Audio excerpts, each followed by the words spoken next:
Bueno,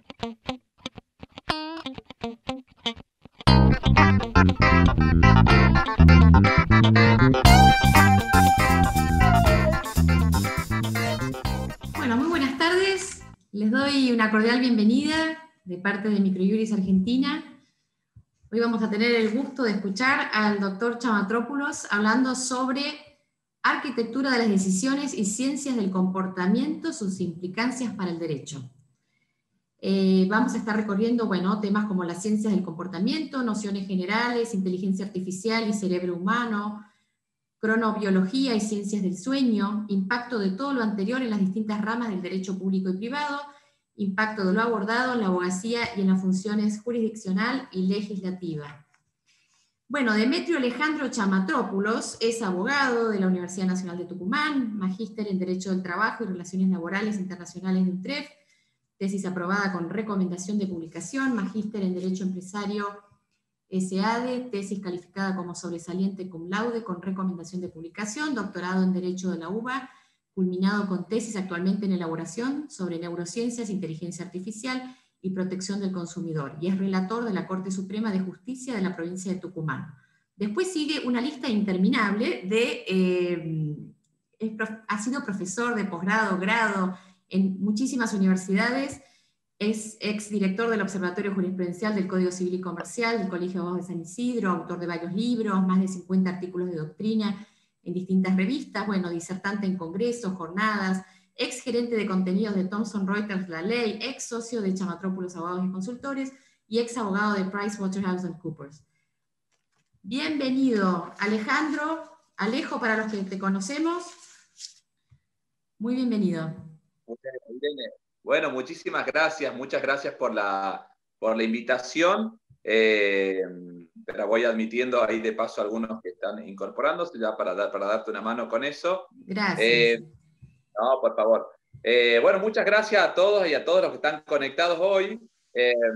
La primera conclusión provisoria para que en un día tan particular como este, muchos no se vean tentados a decir, agarro el televisor y veo qué está sucediendo con el Maradona, etcétera, etcétera, es que por más que el temario tiene una apariencia muy teórica, que la tiene, por lo menos yo no concibo las clases de posgrado ni tampoco las de grado, sin que se transforme en una herramienta de laburo, una herramienta de trabajo, ¿no? Con lo cual, cada vez que ustedes, por más que hayan escuchado y se hayan asustado al escuchar hablar de cronobiología, les prometo que lo voy a llevar a un terreno extremadamente práctico, y cuando digo extremadamente práctico me refiero a cómo esas determinadas cuestiones pueden impactar en ganar o perder juicios, o cómo si están desempeñando la función jurisdiccional o ayudando a la función jurisdiccional, se pueden mandar una macana muy grande, ¿sí? Alguna mala praxis, y ya veremos de qué se tratan estas cuestiones.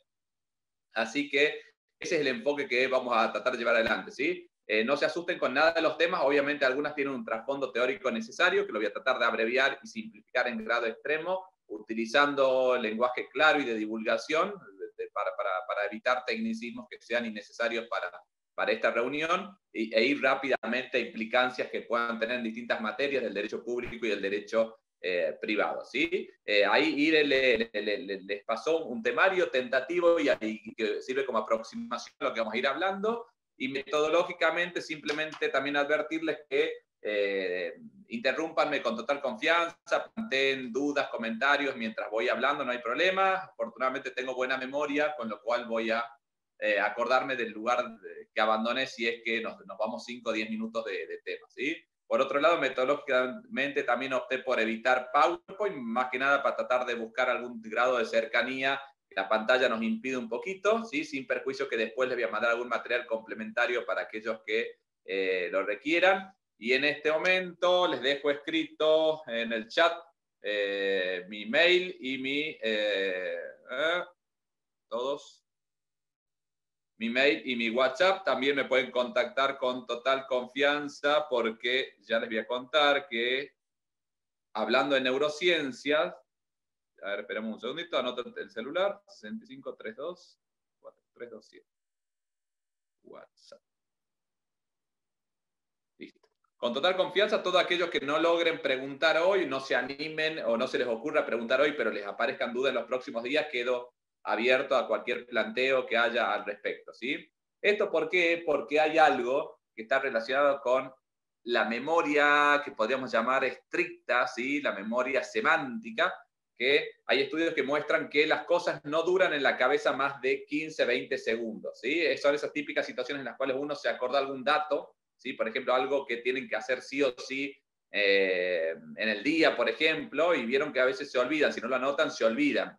Bueno, las ideas tienen esa duración en la cabeza, ¿sí? Con la memoria episódica es diferente, ya les voy a explicar un poquito de qué se trata eso, pero es importante tenerlo presente porque si ustedes esperan sin anotar la pregunta o el comentario que quieran hacer, muy posiblemente, si no me interrumpen en el momento, muy posiblemente se olviden o el planteo que hagan al final de la clase sea diametralmente diferente o sustancialmente diferente a lo que tenían pensado.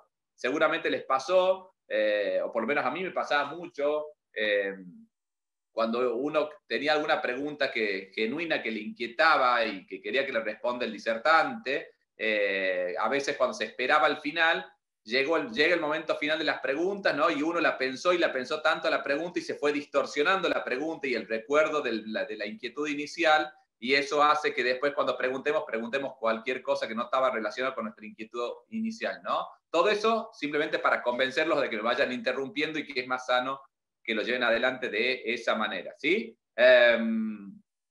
Bien, y después porque hay un concepto que lo trae en realidad la psicología gestáltica, que es una escuela alemana, que es el concepto de insight, ¿sí? Algunos lo deben conocer, está relacionado con todo lo que es neurociencias cognitivas, ciencias del comportamiento y economía de la conducta, que son los momentos eureka, de alguna manera, cuando a ustedes de golpe se les ocurrió algo, atando cabos, ¿sí? Que no saben cómo llegaron a esa idea en el momento más inverosímil, ¿no? Simplemente para que recuerden la anécdota de cómo surge el famoso momento eureka, o sea, se me ocurrió tal cosa cuando me iluminé. Arquímedes, que era un pensador de aquel momento de la filosofía griega, no tan relevante, pero la anécdota sí es relevante, dicen que estaba pensando un tema y de golpe se estaba bañando en los baños públicos atenienses y de golpe, cuando se le ocurrió la idea, el momento eureka, salió corriendo desnudo diciendo eureka, eureka, como diciendo se me ocurrió una idea espectacular y abandonó todo lo que estaba haciendo, ¿no? Bueno, esos insights son fundamentalmente, pueden aparecer en cualquier momento. ¿Qué quiero significar con esto? Que posiblemente a ustedes las mayores cantidades de dudas, preguntas, comentarios o conexiones o sinapsis neuronales que hagan no se den a lo largo de estas próximas 2 horas, sino que quizás están el sábado tomando una cerveza o tomando un té con alguien, ¿sí? De golpe ataron un cabo con otro y se les ocurrió. Entonces, como yo utilizo el sesgo de disponibilidad, ustedes van a tener a mano mi WhatsApp, con lo cual tienen la duda y pueden preguntarla automáticamente, pues si no, si pasan los 15 segundos se van a olvidar de esa duda y quizás es una idea que les sirve mucho para un laburo que tienen que hacer, ¿no? Independientemente del lugar del mostrador en el cual se encuentren. Por otro lado, muchas de las personas que están hoy conectadas saben muchísimo del tema que hoy del cual voy a hablar hoy, con lo cual siéntanse totalmente libres para participar, disentir, incluso, que es bien interesante en este tipo de temas, porque lo primero que les quiero dejar planteado es un tema, a ver, esto lo converso y a veces lo debato con muchas de las personas que en el ámbito del derecho están trabajando temas de frontera con las neurociencias cognitivas, la ciencia del comportamiento. No sé si ustedes no sé si se deben acordar de James Watson. James Watson, o sea, no me refiero al Watson de la psicología conductista, sino James Watson es el creador del ADN, ¿sí? Watson, y ustedes se deben acordar de esto ya porque salió en los diarios hace 20 años más o menos, en la presidencia Clinton en Estados Unidos surgió el proyecto Genoma Humano, que la idea era descifrar todo el ADN humano, ¿sí? En un X cantidad de tiempo. Si mal no recuerdo, era al año 2010. Y eso se logró, un hito histórico de la ciencia.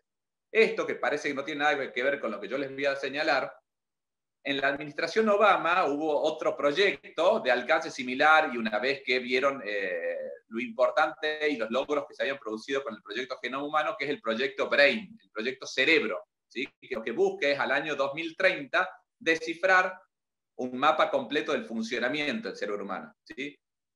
Estamos a 26 de octubre del 2020. ¿Qué se conoce del cerebro hoy? Se conoce poquísimo. Entonces, cuando yo digo se conoce poquísimo, es simplemente para que ustedes muchas de las conclusiones que vayan tomando de aquellos que consideren aciertos por parte de la ciencia del comportamiento, de las neurociencias cognitivas y que puedan impactar en gran parte de nuestros estudios, nuestras decisiones y todo aquello que ustedes se dedican en regulaciones de conducta, comportamiento y todo aquello que al derecho le interesa, tengan presente esto, todavía que se conoce muy poco del cerebro humano, ¿sí? Y que existe ese aspiracional del 2030 intentar descifrar todo.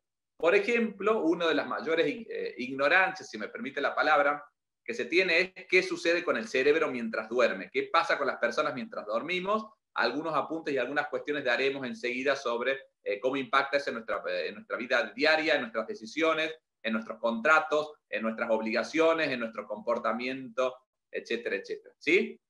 Bien, efectuadas esas aclaraciones, entonces, nosotros podemos llegar a señalar, ¿sí?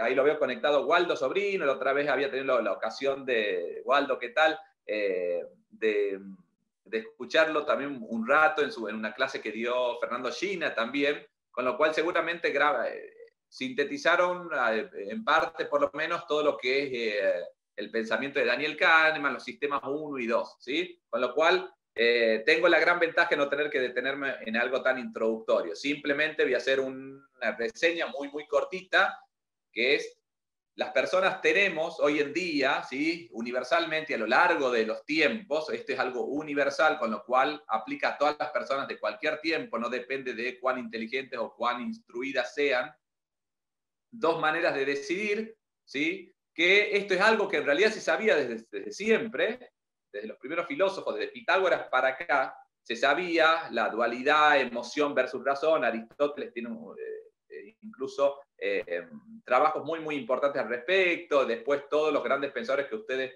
puedan citar de memoria, desde Descartes hasta Kant, se han dedicado al tema, ¿sí? Algunos con mayor grado de precisión, San Agustín, etcétera, etcétera. Pero, ¿sí? Hasta mediados de la década del 50, las personas creíamos que si bien teníamos dos sistemas de toma de decisiones, que en realidad a rigor de verdad no eran dos sistemas separados, se trata de dos modelos, no es que tomamos decisiones emocionalmente de una manera pura o racionalmente de una manera pura, sino decisiones en las cuales primaba un componente o primaba otro. A medida de la década del 50, si hasta ese momento nosotros percibíamos, fíjense que hay que usar mucho la palabra percepción, percibíamos las personas que es verdad que éramos seres emocionales, que cada tanto teníamos un ataque de ira, un acto impulsivo, etcétera, pero creíamos, percibíamos que la mayor parte del tiempo actuábamos racionalmente. Y no solamente eso, sino que prendíamos y apagábamos la luz de la racionalidad a pura voluntad, ¿sí?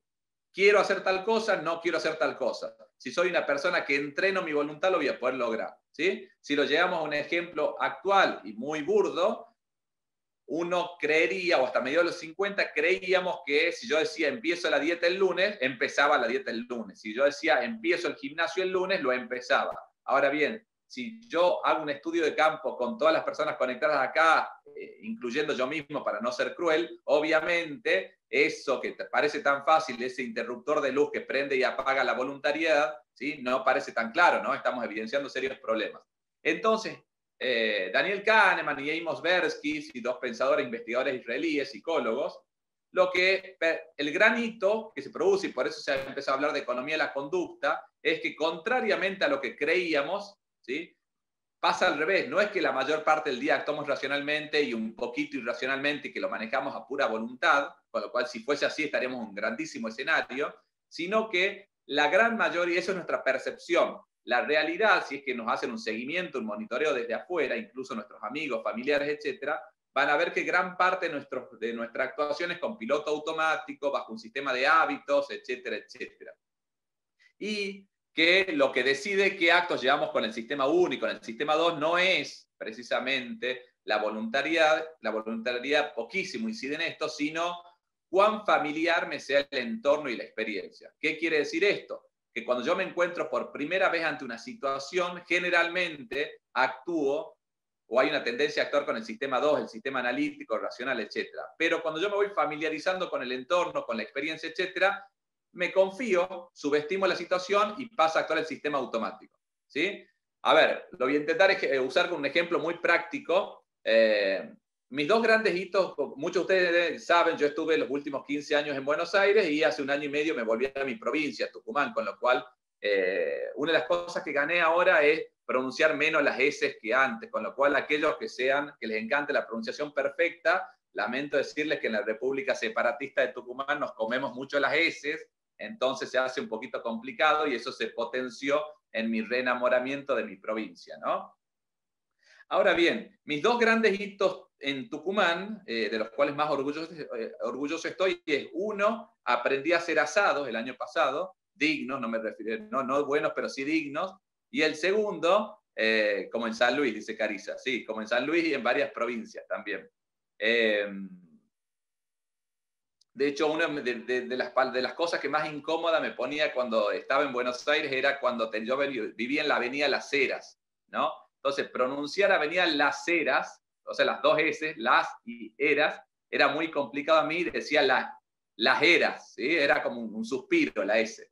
Entonces siempre trataba de evitar o le escribía la dirección porque me daba un poco de vergüenza que quede tan marcado el tema. Bueno, y el segundo hito era aprendí a manejar, a conducir vehículos, ¿no? Que también está relacionado con otros sesgos, ya lo voy a explicar hablando en primera persona, de manera que ninguno de ustedes se sienta atacado por lo negligente que soy. Voy a hablar de negligencias propias mías que ustedes se podrán o no ver reflejados. En ese nivel, cuando ustedes conducen, o en mi caso, cuando yo conducía, cuando aprendí a manejar, ¿sí? Iba enfocadísimo, ¿sí? Poner primera, segunda, el embrague, ¿sí? Si estaba alguien al lado que no te hable, no prender la música, cualquier cosa me distrae, ¿sí? ¿Por qué? Porque estoy totalmente enfocado racionalmente en ejecutar el acto con precisión, ¿sí? Eso pasa el primer día, predomina el sistema 2, algo totalmente nuevo, entonces me empiezo a manejar con un nivel, entre comillas, de diligencia sensacional.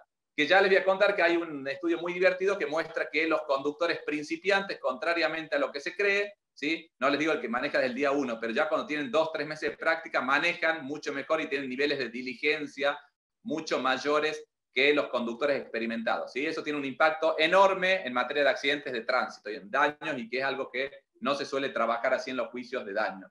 Ya les voy a explicar un poquito. A medida que ustedes van ganando cancha en el manejo, ¿sí?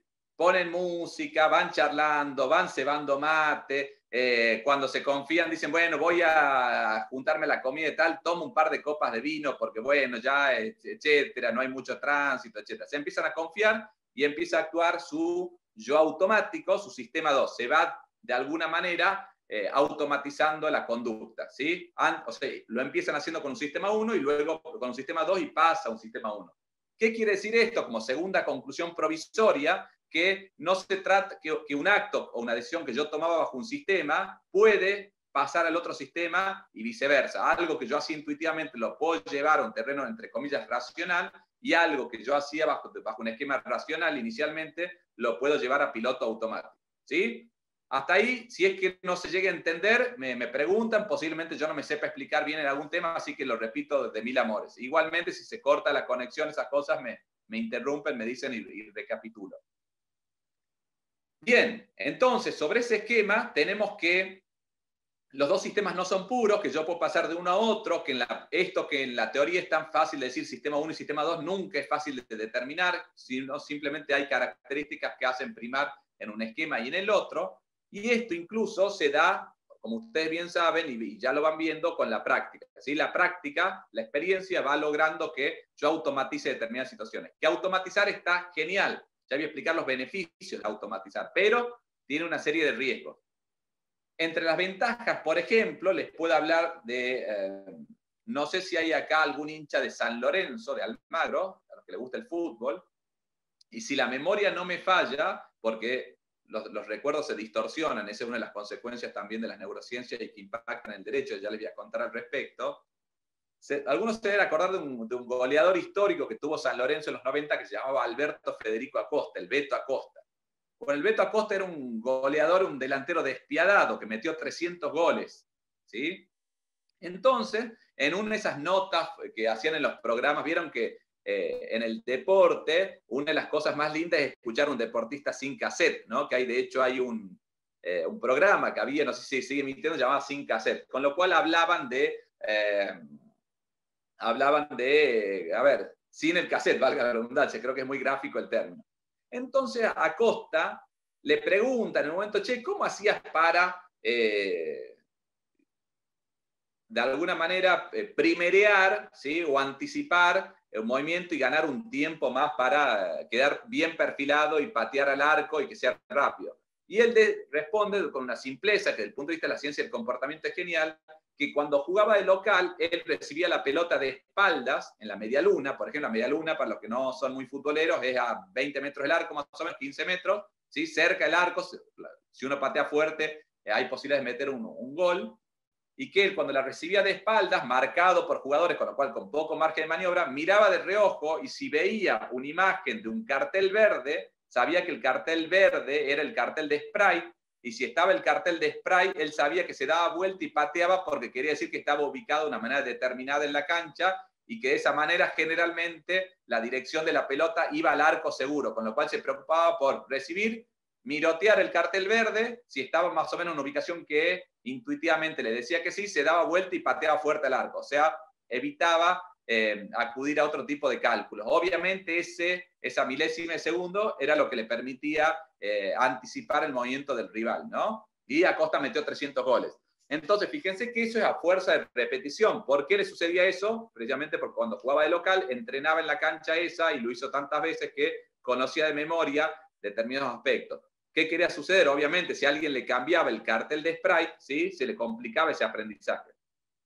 Pero seguramente era algo que inicialmente tenía mucho más componente racional y después pasó a ser mucho más automático, ¿sí?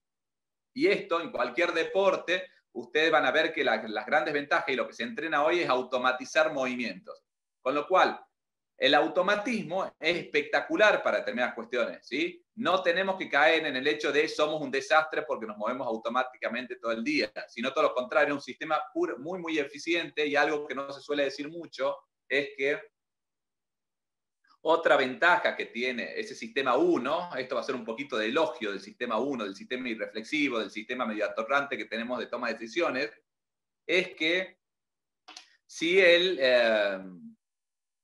sistema 2 es bárbaro, es analítico, es racional, pero tiene dos grandes problemas. Primero, que es muy lento, ¿sí? Si esto lo llevamos al terreno de los contratos es o de las demandas, es como cuando a mí me piden redactar un contrato, hago unas cláusulas sensacionales, pero le entrego el laburo al cliente 3 meses tarde. Entonces me van a decir, todo muy lindo, pero yo lo necesitaba para el 30 de agosto, ¿no?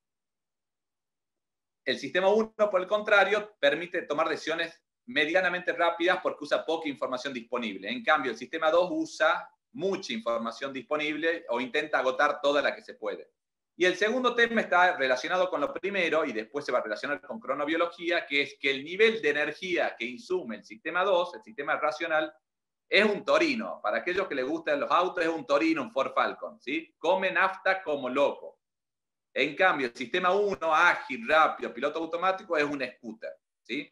¿Qué va a hacer el cerebro humano? Que el cerebro humano, ante todo, es un economista que intenta satisfacer múltiples necesidades con pocos recursos, con pocos porotos. La función del cerebro básicamente es cómo hago para cumplir con todo con pocos porotos. Básicamente como cualquier argentino, ¿no? Pero bueno, el cerebro humano es como un argentino, de alguna manera. Entonces lo que va a hacer es lo siguiente.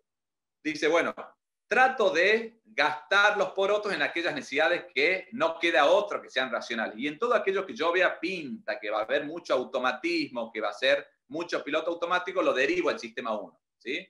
Ese reparto, esa clasificación en general funciona muy bien y evolutivamente ha funcionado muy bien para las personas, y es lo que nos ha permitido antropológicamente llegar hasta donde estamos, ¿sí? Que quede aprendido incluso genéticamente este sistema de toma de decisiones rápidas con poca información disponible y que sean medianamente exitosas.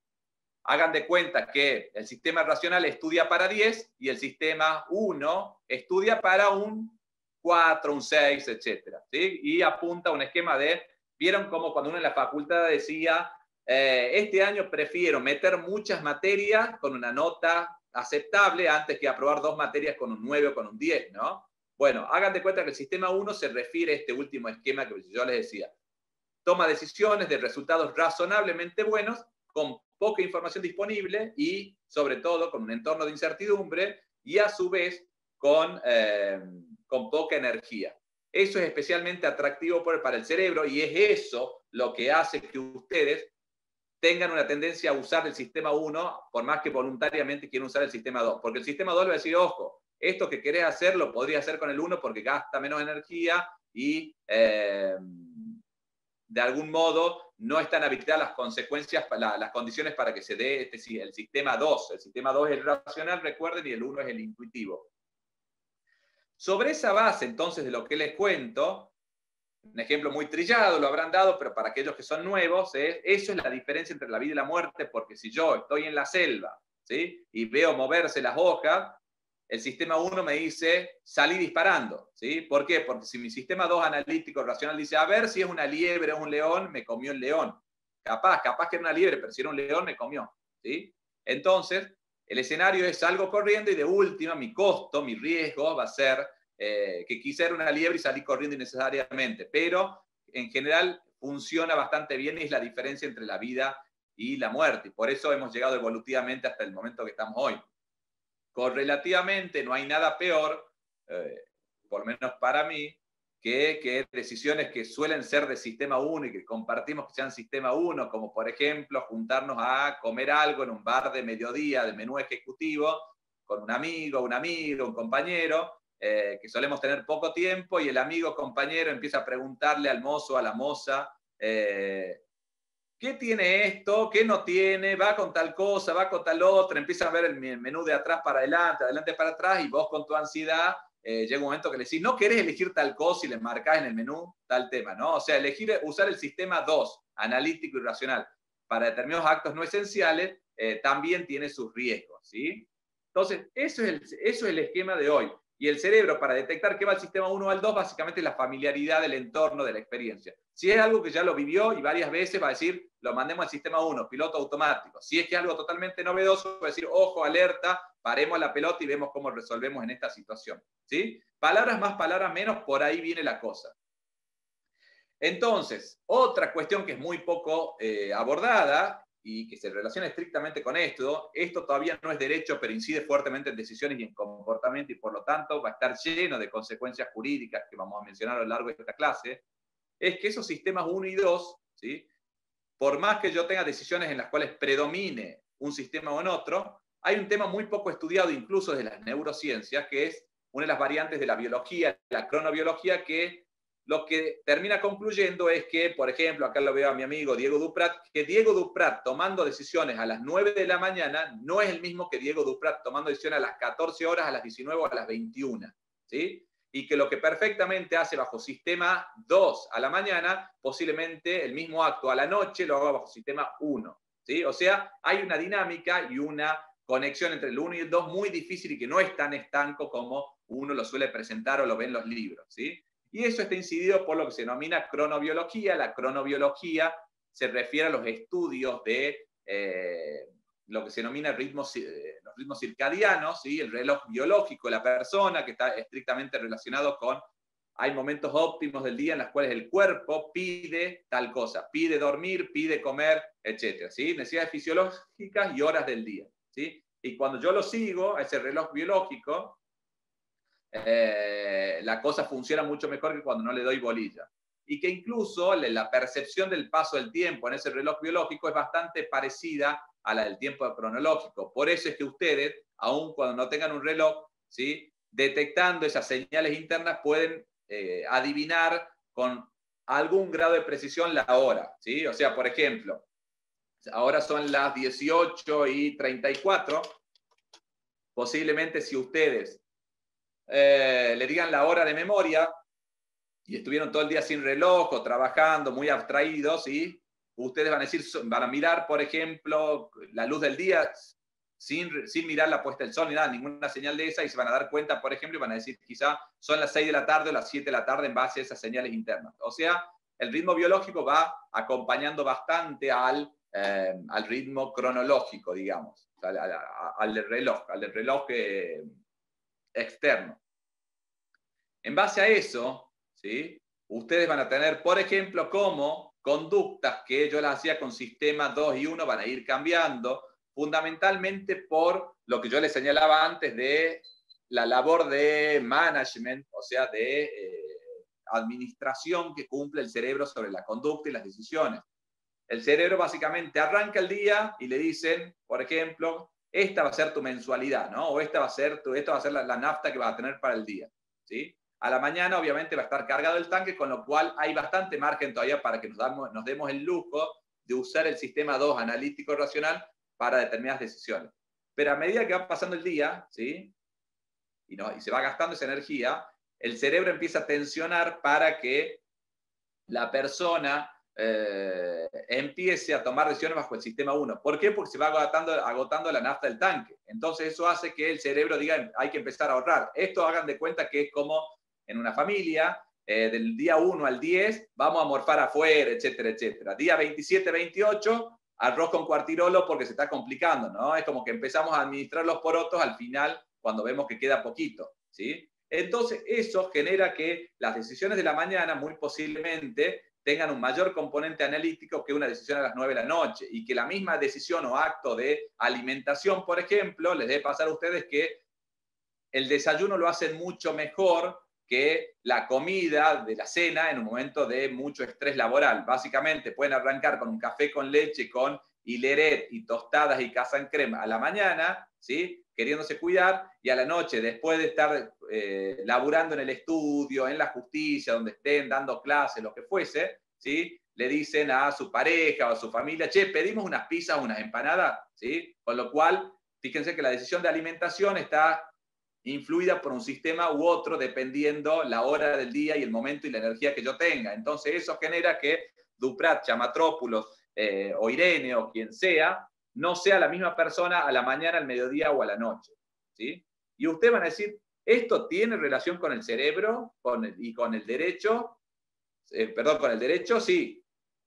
Un estudio que es muy amarillista, muy impactante, muy simpático, pero muy grave para el derecho, que se hizo con jueces penales, muestran cuál es el abordaje o la valoración de la conducta en el ámbito penal, cuál es la valoración de la conducta que hace un juez respecto a un imputado por un hecho determinado, pre y post almuerzo. Situaciones jurídicamente iguales o muy similares, y la respuesta simpática para una clase es que el juez con hambre o la jueza con hambre es mucho más exigente, mucho más dura y mucho más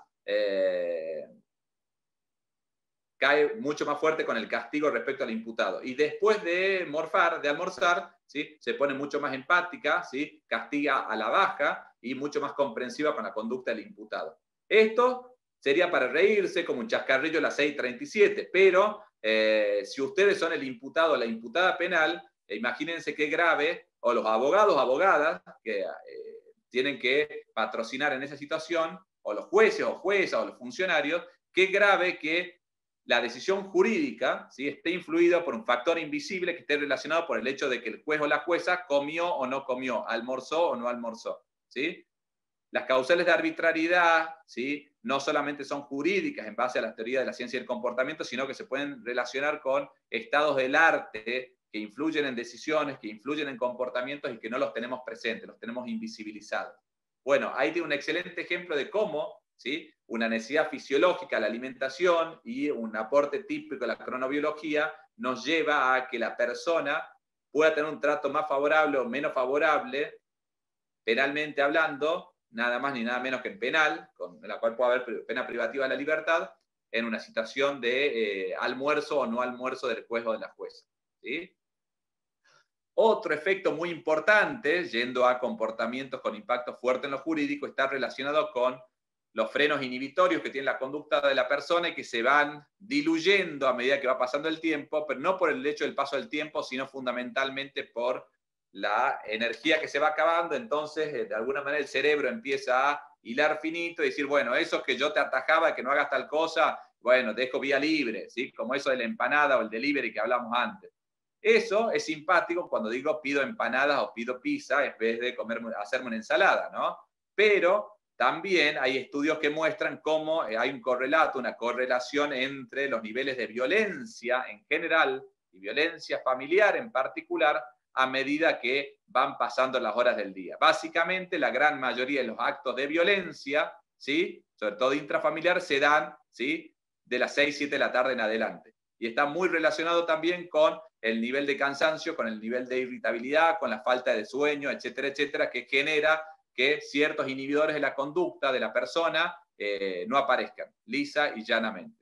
Un tercer hito que ustedes pueden mencionar y que se dio mucho en materia de pandemia, en el cual muchos de ustedes les habrá pasado que el reloj biológico se les hizo bolsa, sobre todo al principio. ¿Se acuerdan la etapa dura de la pandemia en la cual habíamos perdido percepción de qué día era día de la semana y qué día era sábado y domingo? ¿Se acuerdan allá por marzo, abril, que a muchos, hasta un poco en chiste, decíamos, hoy es sábado pero parece viernes, hoy es martes pero parece domingo? Bueno, eso es gravísimo, tanto para el comportamiento como para ese reloj biológico, y genera obviamente trastornos de sueño en muchos casos, ¿no? Me refiero a personas que les agarraba sueño en momentos insólitos, aquel que no estaba acostumbrado a hacer home office, capaz le daba ganas de dormir la siesta, entonces dormía una siesta, pero después no se podía dormir a la noche, etc. O se levantaba en medio de la madrugada. Y a aquellos que se levantaban en medio de la madrugada, les pasaba que, y esto está muy relacionado con la tecnología, y ahora lo vamos a hablar un poquito con la actividad de los algoritmos, que es que si yo tengo frenos inhibitorios que están suspendidos de algún modo, y tengo contrataciones a un clic, ¿sí? Las contrataciones por e-commerce, en las cuales tienen una gran ventaja. A mí la tecnología, como muchos de ustedes saben, me gusta mucho, me parece que en muchos aspectos ha venido a darnos grandes soluciones, pero también hay algunos riesgos, ¿no? A ver, por ejemplo, en el afán de simplificarme la vida, yo cargo los datos de tarjeta de crédito una sola vez, quedan guardados, entonces la próxima vez que yo compro una plataforma, pongo comprar y se terminó el problema, ¿sí? ¿Tiene una parte buena? Sí, tiene una parte buena porque, por ejemplo, si son colgados como yo, que dejan las tarjetas de crédito tiradas en cualquier lado de la casa, cuando quieren comprar algo y cargar los numeritos, etcétera, etcétera, el fastidio se apodera de ustedes, ¿no? Pero también tiene el problema ahora es que, a ver, de alguna manera tiene tiene el beneficio, como decíamos, de que esto puede ayudar a que la contratación, de tener una mejor experiencia de cliente desde ese punto de vista, lo que se denomina Customer Experience, ¿sí? en la jerga del mundo privado. O sea, tratar de facilitarle la vida al consumidor, que haga la menor cantidad de clics posible para comprar, porque se supone que cuando ya compró, ya decidió comprar antes, con lo cual va a buscar rápido lo que quiere. Si yo lo lleno de clics y de datos a cargar, muy posiblemente se vea frustrado en eso y posiblemente, paradójicamente, vaya a buscar un escenario alternativo de una competencia, por ejemplo, que me permita contratar con menos clics. O sea, nuestra cabeza busca efectivamente contratar con menos clics y de la manera más simple posible, ¿sí? O sea, a nuestro cerebro le encanta apretar la palabra comprar y se terminó el problema con un solo botón. Lo que no sean comentarios o preguntas, los voy, o sea, por ejemplo, ahí me pregunta Gerardo de dónde leer todo lo que bibliografía, etcétera. Luego yo lo voy pasando al final de la clase, ¿sí? Me señala lo de ciencias de la conducta, toma de decisiones, ya después les doy alguna bibliografía que calculo que en otras clases también se dio, pero algunas cositas hay para aportar. Lamentablemente las mejores, a mi entender o a mi criterio, no están en castellano, que es un problema todavía, aunque hay algunas cosas traducidas ya. Esto que yo les señalo entonces produce que, por ejemplo, si bien es espectacular el hecho de comprar a un clic, ¿sí? Y es tan espectacular que al consumidor, si yo le pongo 10 pantallas, posiblemente se vaya a la competencia y quiera contratar un clic, con lo cual acá se da una paradoja que es, por más que yo crea que estoy protegiendo al consumidor metiéndole 10 pantallas para contratar, el consumidor muchas veces conspira contra sí mismo y quiere contratar rápido. Y en ese marco de contratar rápido, quizás, más allá de las tutelas y las protecciones, que ustedes saben, me encanta el derecho del consumidor, uno de los sujetos de quien se tiene que proteger el consumidor es de sí mismo, ¿sí? Quizás uno de los problemas del consumidor es cómo hacer para protegerse de sí mismo. En ese marco, entonces, las compras por e-commerce a la madrugada, al no haber frenos inhibitorios y mecanismos a un clic, ¿sí? Se incrementan exponencialmente. O sea, las compras se hacen más irreflexivas, las contrataciones electrónicas se hacen más irreflexivas de madrugada, con sueño, que temprano a la mañana, ¿sí? Y esto, naturalmente, cuando uno lo relaciona con la tecnología y con los algoritmos, con la actividad de los algoritmos, va a encontrar que el algoritmo va detectando, ¿sí?, este tipo de conductas en las personas. Ya vamos a explicar un poquito más ese tema. Pero es muy importante tenerlo presente. En ese marco, entonces, como ustedes ya van viendo, además de necesidades fisiológicas, alimentación, etcétera, la necesidad fisiológica por excelencia, pero paradójicamente la menos conocida, como dije al principio de esta conversación, es el sueño, el dormir, ¿sí? Hay distintas bibliografías al respecto muy útil que muestra lo importante y lo invisibilizada que está esta pandemia y el grave efecto que tiene sobre la conducta, sobre el comportamiento y sobre las decisiones que implican muchas veces decisiones patrimoniales o de alto contenido jurídico, ¿no? Bueno, les doy algunos ejemplos. ¿Qué pasa con un cerebro o una persona que está 16 horas seguidas sin dormir? Que no es una ridiculez, es alguien que se levantó a las 6 de la mañana y terminó su día a las 12 de la noche. A las 12 de la noche, cognitivamente, las funciones de esas personas no son diferentes a las de personas que están bajo estado de borrachera. Con lo cual, ustedes, si se sientan a hacer o a contestar una demanda a las 12 de la noche, después que estuvieron al palo desde las 6 de la tarde, desde las 6 de la mañana, ¿sí?, están redactando borrachos, ¿sí? Con una gran diferencia que cuando ustedes están con algunos copetines encima, se empiezan a dar cuenta de que eso suceda, ¿sí? Se empiezan a dar cuenta de que la lengua se les empieza a trabar, de que están diciendo un par de pavadas, de que están un poco mareados, etc. Cuando nosotros estamos con sueño, generalmente se activa un sesgo que no se ha abordado mucho en la literatura científica, pero es muy importante para trabajar, que es el sesgo de sobreoptimismo. Son sobreoptimistas respecto a la posibilidad de estar despiertos, ¿sí? ¿Quién de ustedes no ha dicho, bueno, no llegué a terminar hoy este trabajo, pero duermo 4 horas, me levanto y sigo, y después el despertador no los puede despertar, ¿no?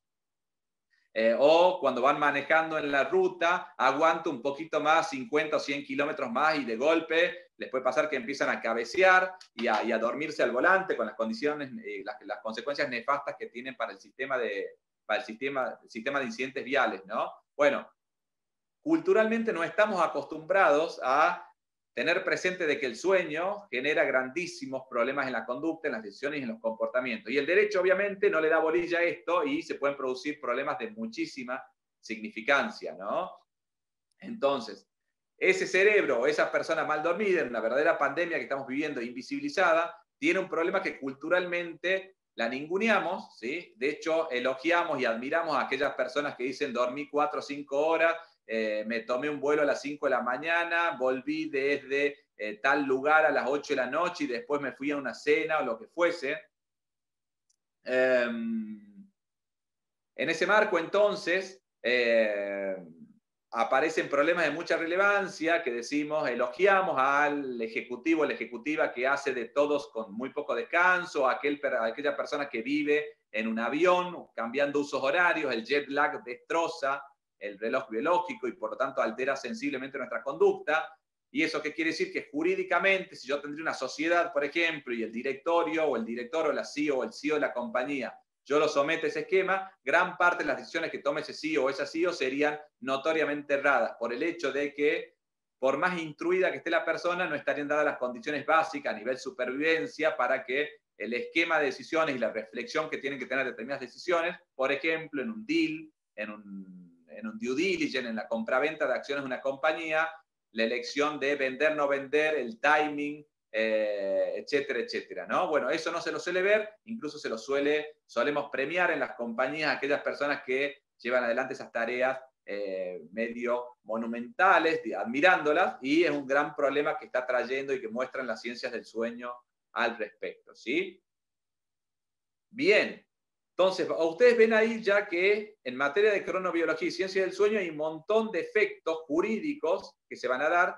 ¿Pero por qué jurídicos? Porque yo afecto las decisiones o los comportamientos de las personas en tanto y en cuanto al derecho. El derecho vive de regular comportamientos, de darle consecuencias vinculantes o jurídicas a los actos, ¿sí? a la conducta humana, a través de contratos, obligaciones, actos unilaterales, etcétera. Empezamos a ver que estos temas no aparecen ni mínimamente bajo el escenario actual, ¿sí? Paso a ver el chat por las dudas, a ver si es que hay algo, alguna pregunta o algún comentario. Waldo dice, en mi época, en la Facultad de Derecho, en la UBA, decíamos el 4 es nota, lo demás es lujo, sistema 1. ¿sí? Tal cual apuntaba a eso. Luego, Gerardo, quería preguntar dónde se puede leer temas de la conducta, de la manera de pensar los jueces y el tema de toma de decisiones. Eso lo digo al final de la clase. Lorena Rodríguez dice, en mi caso, trabajo mejor después de las 23 horas cuando todos los ruidos se apagan. Bueno, eso está relacionado, Lore, con un esquema que es también interesante tu pregunta, pero que no está dado por el hecho de que estés más descansada, sino por el hecho de que el multitasking cede, ¿sí? Otro de los grandes mitos es que el multitasking es posible, o sea, la multitarea, el estar en varios temas en paralelo, y no se puede eso. Cerebralmente es lo más ineficiente del mundo. Hagan de cuenta que son motor, es como si estuviesen en un embotellamiento arrancando, frenando, poniendo primera, punto muerto, etcétera, etcétera. Es como que no arranca nunca, ¿sí? Si bien el multitasking no existe, entre comillas, hay algunos estudios que muestran que cuando hay una, yo estoy haciendo dos tareas, por ejemplo, cuando hay una que la tengo extremadamente automatizada y hay una bastante simple llevar adelante, puedo de alguna manera desempeñar ambas con algún grado de eficacia razonable. Sin embargo, cuando se tratan de otras situaciones, sin ir más lejos, la típica de manejar mientras estoy hablando por teléfono, ¿sí? Eso incrementa tremendamente, ya lo saben ustedes, el riesgo vial, ¿no? Y acá les doy un dato muy importante que ustedes van a creer que es por el hecho de estar con el teléfono en una mano y con la mano en el otro volante. No se relaciona con tener las manos o no, ¿sí? Se relaciona con la atención cognitiva y lo que se denomina ceguera cognitiva o ceguera atencional. Por más que yo esté hablando con manos libres, ¿sí? Con Bluetooth, es lo mismo. Por más que ustedes hablen por Bluetooth, entonces dice voy manejando, entonces no me desconcentro. En muchos países está prohibido incluso eso, por el hecho de que la persona automáticamente se distrae. Y ahí se distrae por momentos y pasa lo que pasa a nivel de daños y responsabilidad civil, por supuesto, ¿no? Y ahí aparece algo que es bien importante, que es un planteo que capaz que alguno de ustedes ya lo pensaba hacer, que me adelanto porque es bastante habitual, que el hecho de, si eso es así, ¿qué diferencia hay con hablar por el Bluetooth, ¿sí? Con el hablar con el compañero copiloto que va cebando mate en la ruta o con las personas que van en el asiento de atrás, ¿sí? Ustedes dirían, hay un mismo nivel de riesgo, con ese criterio no debería estar permitido que las personas puedan llevar acompañantes en el auto, ¿sí? Y acá empiezan otras diferencias a nivel cognitivo e invisibilizadas para el derecho. Cuando yo estoy hablando con alguien que no me ve, ¿sí? Esa persona exige de mí, ¿sí? Un nivel de respuesta, de precisión en la conversación, en la comunicación, que le está faltando el contexto y que sí lo percibe el acompañante del asiento de al lado, el que está atrás. O sea, las conversaciones que se van llevando adelante con el copiloto o con la gente que va sentada atrás nunca requieren el grado de atención que sí reclama la conversación con otra persona al lado del teléfono. Por ejemplo, si yo estoy hablando ahora con Diego González, y Diego González es mi jefe y me habla por teléfono, por Bluetooth, y estamos hablando de la presentación en PowerPoint para la reunión de dentro de 4 días, con un nivel de detalle que Diego me empieza a exigir, mi cabeza se va a ir automáticamente. En cambio, si Diego va acompañándome como copiloto, Diego, ese tipo de preguntas o el nivel de precisión que va a esperar en respuesta lo va a contextualizar automáticamente y sin darse cuenta. Y, por ejemplo, se va a poner más incisivo en momentos en los cuales sucedan cosas como me frené en un peaje, estamos en un embotellamiento que me dejó 5 minutos parados en el lugar, etcétera, ¿sí? ¿Por qué? Porque Diego va a ir viendo los mismos peligros y riesgos en el campo visual que yo. Entonces, él no se va a poner a conversar de una manera muy buscando precisión si es que hay obstáculos en el medio, maniobras relativamente peligrosas o que requieren atención a realizar, ¿no? Ese concepto se denomina ceguera atencional, que está muy relacionado con el hecho de que las personas creemos que vemos lo que está delante de nuestros ojos y la verdad es que bajo determinados esquemas y bajo determinados estímulos no vemos eso. Y por eso se habla de ceguera atencional o ceguera sensorial. Hay distintos tipos de ceguera. Una está relacionada con lo auditivo, por ejemplo, cuando ustedes están, por ejemplo, en un bar, ¿sí? Hay estudios que muestran que un nivel óptimo para buscar concentraciones con un poco de ruido, fundamentalmente hablar de 70 decibeles, y de hecho en algunos bares o lugares donde haya determinados tipos de ruido, el ruido de la cafetera, el ruido de la vajilla, etcétera, ayuda paradójicamente a abstraerme en muchos casos y a poder enfocarme en lo que estoy haciendo. Pero si a mí el estímulo crece y me ponen mucho ruido, por ejemplo, se empieza a complicar la cosa, ¿no? Y fíjense cómo en ese caso esa abstracción del ruido de los 70 decibeles hace como si yo no estuviese escuchando el ruido y me estoy enfocando en una cosa. Por más que el ruido sí lo estoy escuchando, pero no lo estoy percibiendo para distraerme, ¿no? En lo que estoy haciendo, es como lo estoy ignorando. Eso, del punto de vista atencional, también surge cuando yo estoy llevando adelante una tarea determinada. Hay un estudio célebre de Christopher Chabris y Daniel Simons, que algunos de ustedes lo habrán visto, que se llama El gorila invisible, que después lo pueden poner en YouTube. Les spoileo un poco el final, pero es divertido para mostrárselo a amigos y amigas.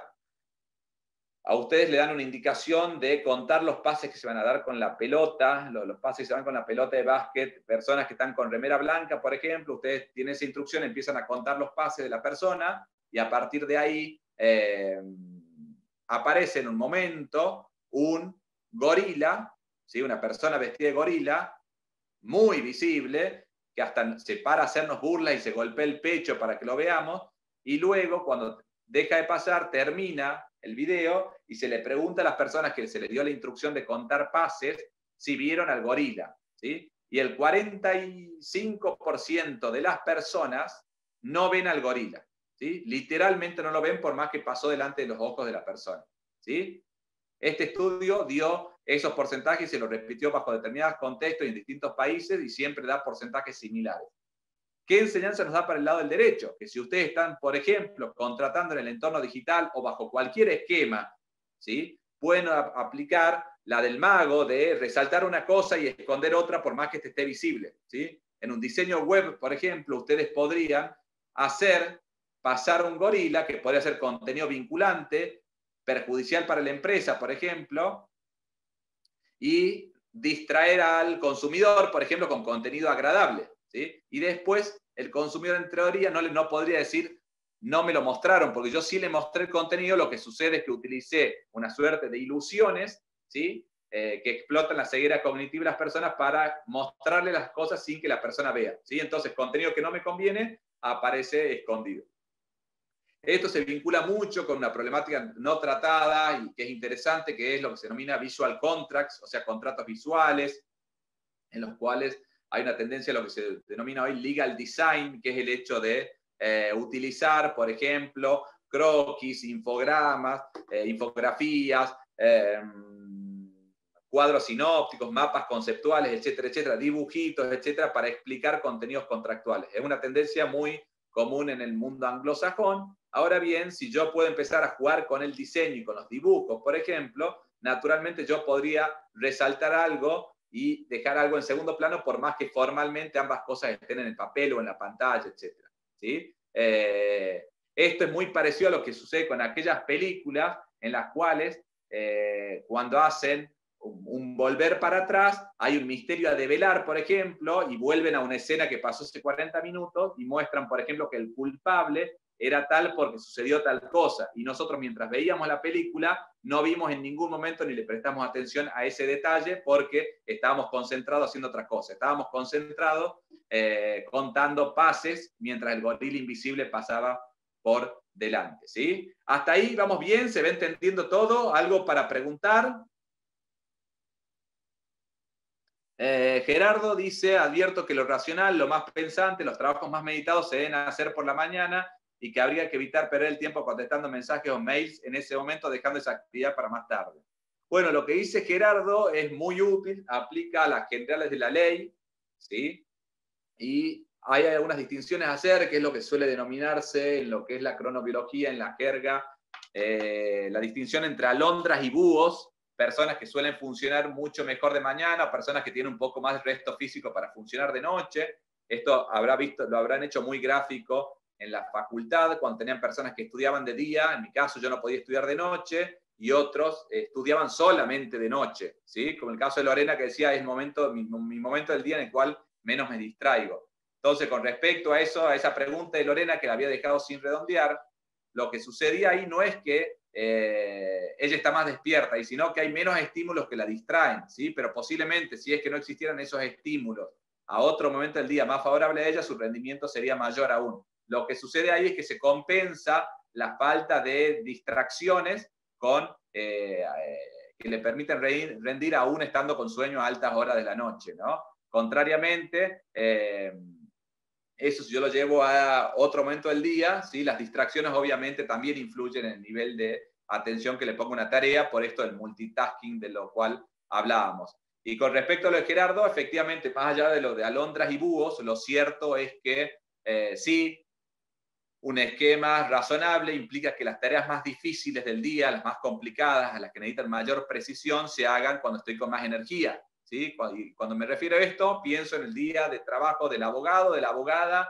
y de quien lleva adelante su función jurisdiccional. La sentencia difícil, la demanda difícil, la contestación de la demanda difícil, el asesoramiento complejo lo tengo que hacer cuando estoy muy despierto, cuando estoy con mucha energía, ¿sí? Y todo lo otro que es medio piloto automático, medio repetitivo, cuando ya estoy con la última parte de hilo en el carretel.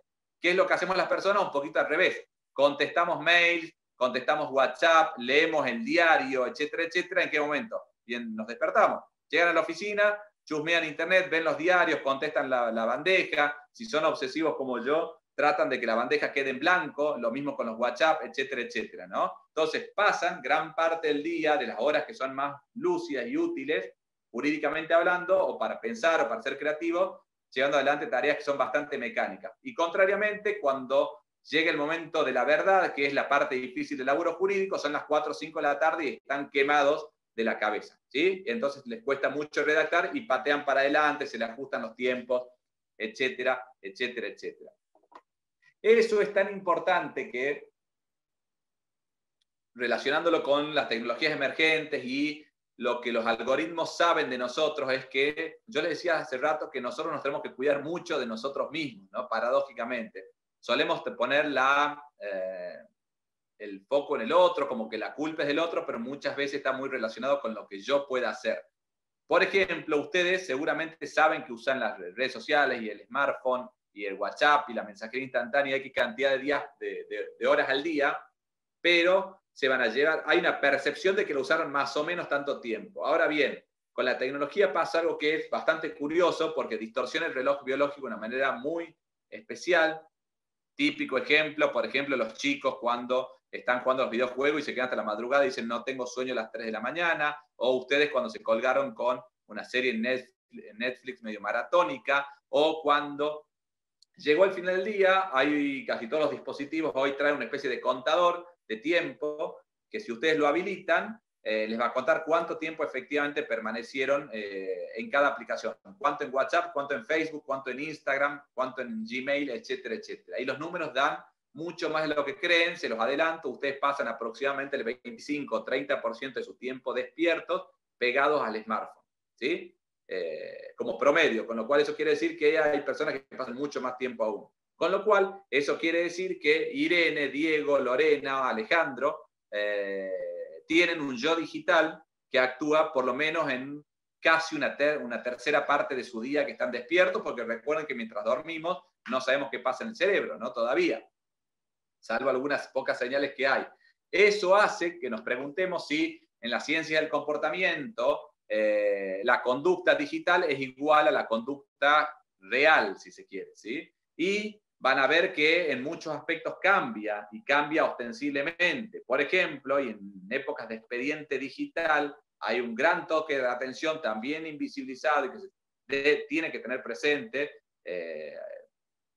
Yo soy un ferviente defensor de la digitalización de los procesos y las soluciones del derecho procesal electrónico, pero hay algo que es muy importante tener presente, que son ciertos desajustes o daños colaterales que va a producir el sistema y que está produciendo, y que no están visibilizados aún en el ámbito del derecho. Se lo estudia desde otras ciencias, y como en el derecho somos endogámicos y no dialogamos con otras ciencias que aportan al respecto, por ejemplo, hay resultados que muestran que el nivel de profundidad en la lectura, ¿sí? Papel versus pantalla, es sustancialmente mayor en papel versus pantalla, ¿sí? A esto les habrá pasado a ustedes. Leen una demanda, leen un borrador en la pantalla y lo leen en papel, y es totalmente diferente, a tal punto que muchos de ustedes, aún les adivino, cuando hacen sus versiones finales de algo, imprimen y en el impreso encuentran un montón de cosas que no encontraban en la pantalla, ¿sí? Yo les pregunto a ustedes si en un expediente digital, quien está tomando una decisión jurisdiccional, o un funcionario, o un empleado, ya ahí voy a la pregunta de Pablo. ¿Cómo hacemos para que eventualmente esa persona no pierda profundidad en la lectura en algo que tiene que tratar de ser lo más preciso posible porque está determinando quién gana y quién pierde? Bueno, va a haber que generar algún tipo de salvaguardas al respecto que es necesario que vayan apareciendo, ¿no? Cristina dice, la lectura en papel es reflexiva, requiere mayor tiempo de asimilación, es cierto, y además hay un tema que es muy interesante que se relaciona con la memoria episódica. Cuando ustedes leen, acuérdense los libros que leyeron en papel, e incluso capaz algún apunte o algún anillado de facultad de hace muchos años atrás, ¿sí? Ustedes tienen una cierta tendencia a acordarse en qué parte de la hoja o en qué parte del libro decía tal cosa, ¿sí? A la mitad del libro, en la parte de arriba, en la de abajo. Si hacen anotaciones al margen, se deben acordar más o menos qué tipo de anotaciones. Si había una imagen, un dibujo, se deben acordar si estaba el lado derecho o el izquierdo, arriba o abajo, etcétera. Pero si ustedes leen un documento, ¿sí?, que van scrolleando hacia abajo, esa ubicación temporal en el cerebro se pierde, con lo cual hay un grado mucho menor de asimilación del contenido, ¿no? Con lo cual eso es un gran toque de atención a tener presente. No estoy diciendo que vuelvan al expediente de papel, sino establecer mecanismos de salvaguardas que tengamos presente dentro de lo que, incluso de nuestras estrategias, si somos abogados, de parte actora, demandada, etcétera, que pueda haber una lectura más irreflexiva, incluso en un expediente digital, que pueda haber decisiones tomadas más automatizadas, sobre todo en providencias de mero trámite o interlocutorias en muchos casos, que se coman una foja, ¿sí? Va a ser mucho más habitual que se coman una foja a que si eso sucedería en papel, ¿sí? Vamos a tener pros, sí, la velocidad, el hecho de que no se pierde, la digitalización, etcétera, pero mucho menos de esto de lo cual hablábamos. Y cuando scrolleábamos, tenemos un gran problema con los textos extensos versus los textos cortos. Eso también es otra cuestión que es importante en un expediente digital.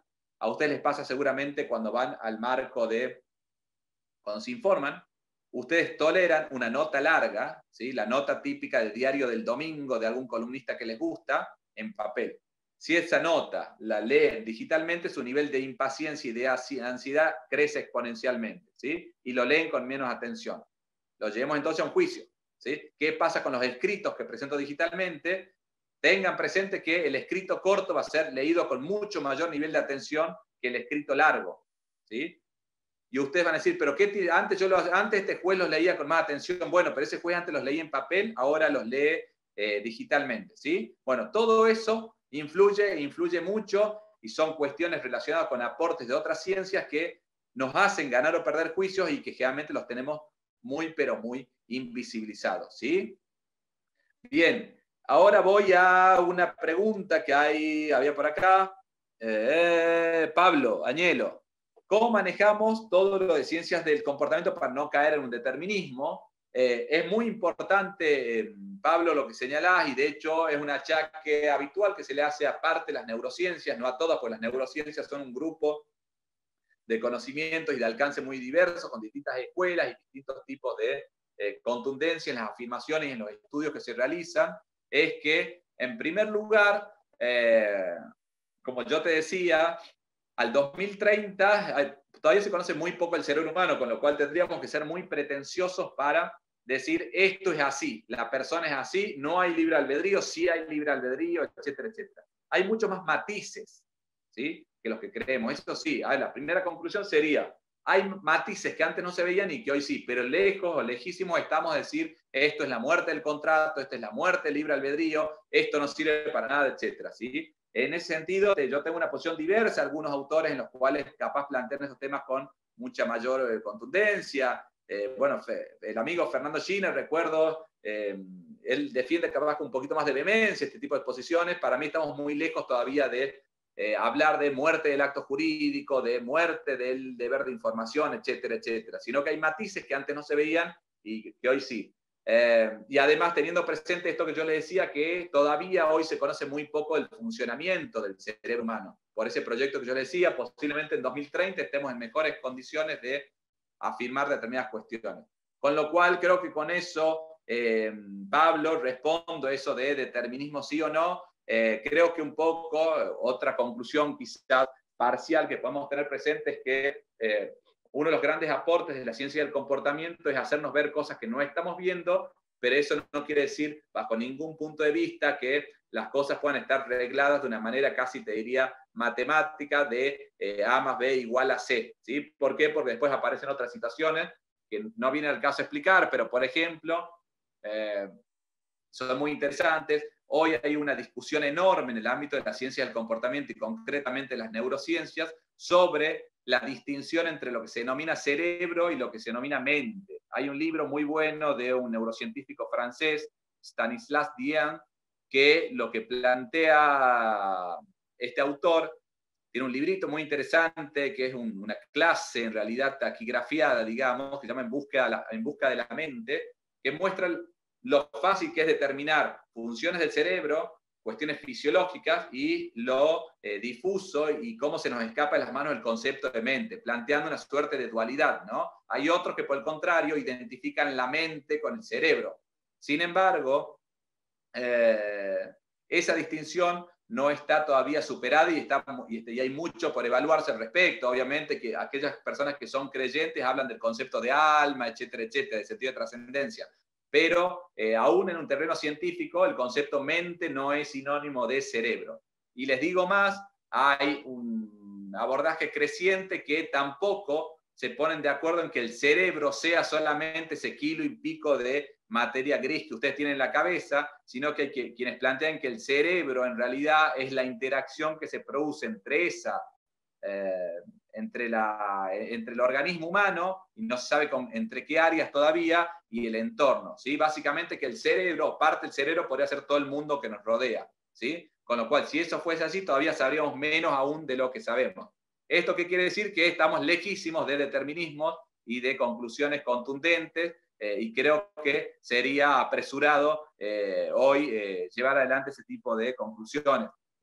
Lamento quizás desilusionarlos al respecto en esta clase. Muchos de ustedes están invirtiendo 2 horas de su tiempo quizás para salir con certeza, pero yo les vengo a traer la mala noticia que los voy a llenar de dudas, mucho más de las que las tenían inicialmente, con lo cual el cálculo de costo-beneficio que están haciendo seguramente van a la pérdida. Ustedes van a pensar que están invirtiendo tiempo en obtener respuestas y lamentablemente están perdiendo tiempo para salir con más dudas que al inicio. ¿Sí? Bien. Hasta ahí, a ver si queda otra pregunta. No, seguimos adelante. Cualquier cosa que les pido que me interrumpan o pregunten si es que algo no se entiende bien. En otras clases se les habrá hablado de...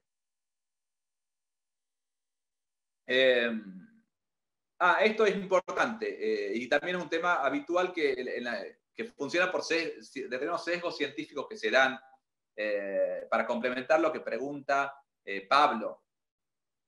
Como ustedes bien saben, en el ámbito de la psicología hay distintas escuelas, la psicología cognitiva, el neoconductismo de Skinner, el conductismo en su momento de Watson, la gestáltica, la psicología estructural, bueno, una serie de escuelas, ¿sí? Y está en Argentina el psicoanálisis, de alguna manera, ¿no? Y en Francia, pero en Argentina especialmente popularizado, ¿sí?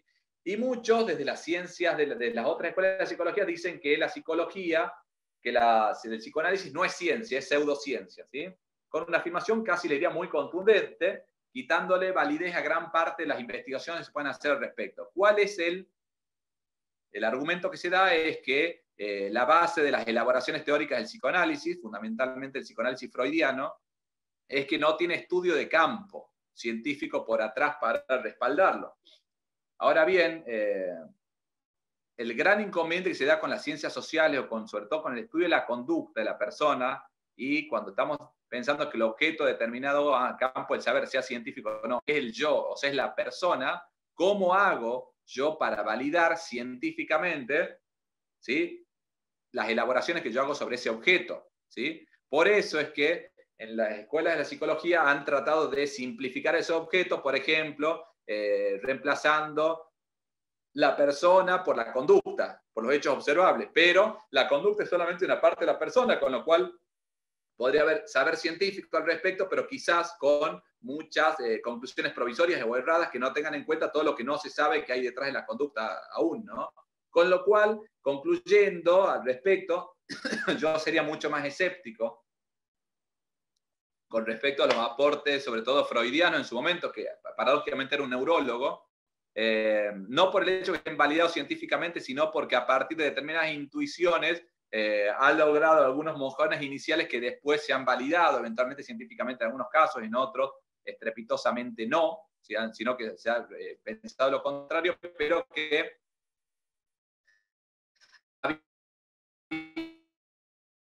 dar ese salto hacia cómo enfrenta un objeto de estudio como la persona humana, ¿no?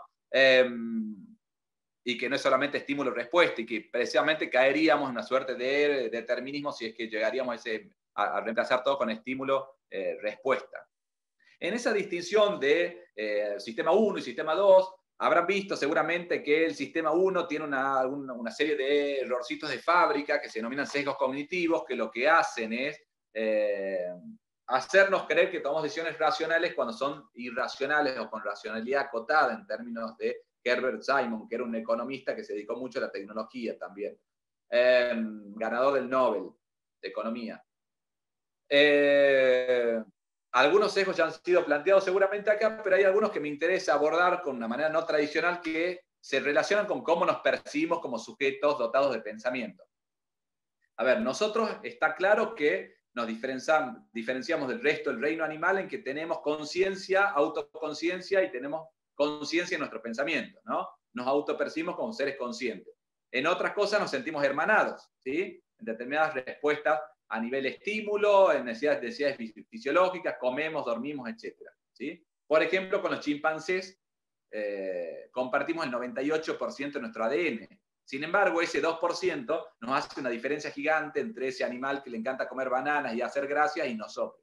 Fíjense cómo en un 2% las cosas cambian mucho, y eso es un gran toque para estar lejos de los determinismos y mostrar cómo diferencias mínimas pueden producir efectos enormes, ¿no? En el ámbito de fundamentalmente lo que hoy se denomina teoría del caos o teoría de los sistemas complejos, muestran cómo una variante mínima en condiciones iniciales puede producir cambios fenomenales. Es lo que se denomina el efecto mariposa que ustedes vieron en aquella famosa película, ¿no? Con lo cual, por más que ustedes digan, tenemos el 98% igual al chimpancé, tendríamos que ser unos cuasi chimpancés, sin embargo, somos algo totalmente diferente, ¿no? ¿Qué hay en ese 2%? Un mundo que todavía falta por descubrir. Pero nuestra percepción, nosotros nos creemos, como les decía, que logramos resultados con más facilidad de la que efectivamente lo logramos, somos sobreoptimistas respecto al futuro, respecto a nuestra conducta, tenemos cierta dosis de omnipotencia en el sentido de que vamos a empezar la dieta el lunes, el gimnasio, como les decía, voy a terminar la tesis en tal plazo, voy a terminar esta demanda durante la noche, etcétera, etcétera. Sin embargo, esos planes se nos hacen añicos. El cerebro es un pésimo calculador de tiempos. Por eso, por ejemplo, cuando se habla de los tiempos que dura un contrato, generalmente decimos esto lo termina una semana y después demora 15 días. Y una manera interesante de verlo en el derecho público es los grandes problemas que existen en la obra pública, sacando corruptelas al margen, etcétera, etcétera, se relacionan con gravísimos defectos de percepción en el cálculo de los tiempos. En la obra pública, cuando uno dice por qué ese puente demoró un año más en hacerse que el tiempo que se previó inicialmente, o por qué ese edificio en Pozo demoró tanto tiempo, hay una parte de negligencia, hay una parte de cuestiones de poca transparencia también, pero hay una parte de que la persona suele actuar, incluso cuando está muy instruida, con cierto sobreoptimismo respecto a las probabilidades de llevar adelante tal acto, tal conducta en un determinado tiempo. No sabemos calcular bien cuánto podemos hacer en una unidad de tiempo determinada, ¿sí? En ese marco también nos percibimos más racionales de lo que somos, ¿sí? Y hay un gran problema, como yo le decía al inicio, porque si nos percibimos de esa manera, pasamos a un segundísimo plano, la actuación bajo el sistema 1, y por lo tanto la ninguneamos. Esto nos genera un problema en el ámbito del derecho de mucha relevancia, que si ustedes lo llevan en cualquier función jurídica que cumplamos como operadores del derecho, tenemos el artículo 1725 del Código Civil y Comercial, que les dice básicamente, es una consolidación de los viejos 902 y 909 del Código Civil de Vélez, que a mayor responsabilidad, que a mayor importancia de la función, mayor responsabilidad, mayor grado de diligencia, ¿sí? Esto, para los abogados, las abogadas, hasta hoy era, si yo manejo todo el estado del arte estrictamente jurídico para tal tema, voy a actuar con diligencia. ¿Qué quiere decir? Manejar las líneas jurisprudenciales fundamentales, la opinión de doctrinas mayoritarias, minoritarias, manejo los textos legales vigentes, etc. Y en base a eso me largo a la cancha. Demando, no demando, contesto demanda, concilio, no concilio, decido para un lado, decido para el otro, ¿sí? Ahora bien, tenemos frondosísima evidencia científica que empieza a aportar y a pegarle en el punto de flotación a gran parte de nuestra actuación jurídica, mucho de lo que veníamos hablando. Entonces la pregunta que nos podemos hacer es, si el manejo del estado del arte, o sea, el concepto de culpa o de negligencia, de omisión de circunstancias de tiempo, modo, lugar,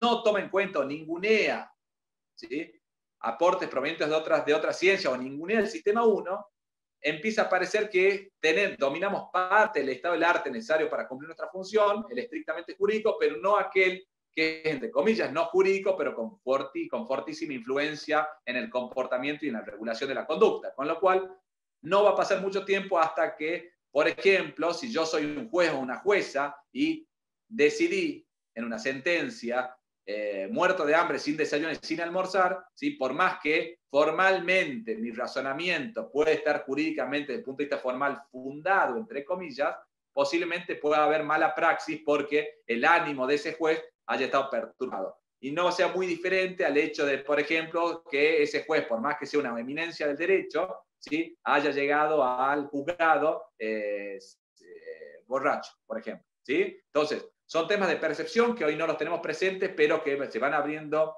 juego cada vez más. En el ámbito contractual, por ejemplo, sucede mucho. Les habrán explicado en clases anteriores, por ejemplo, el efecto que los sesgos cognitivos tienen en la contratación, por ejemplo, el sesgo de disponibilidad que hace que yo me maneje con las opciones predispuestas mucho más que lo que la libertad me permitiría elegir. Si yo haría un estudio de campo en este momento con todos ustedes conectados, nos llevaríamos la sorpresa de que seguramente ustedes usan mínimas prestaciones de Netflix y se manejan viendo casi todos más o menos lo mismo cuando el menú en Netflix es gigante y posiblemente gran parte de él conciliaría con sus propios intereses, ¿no? Sin embargo, se manejan con las más populares, con las tendencias, con lo que el algoritmo me sugiere, etcétera, etcétera.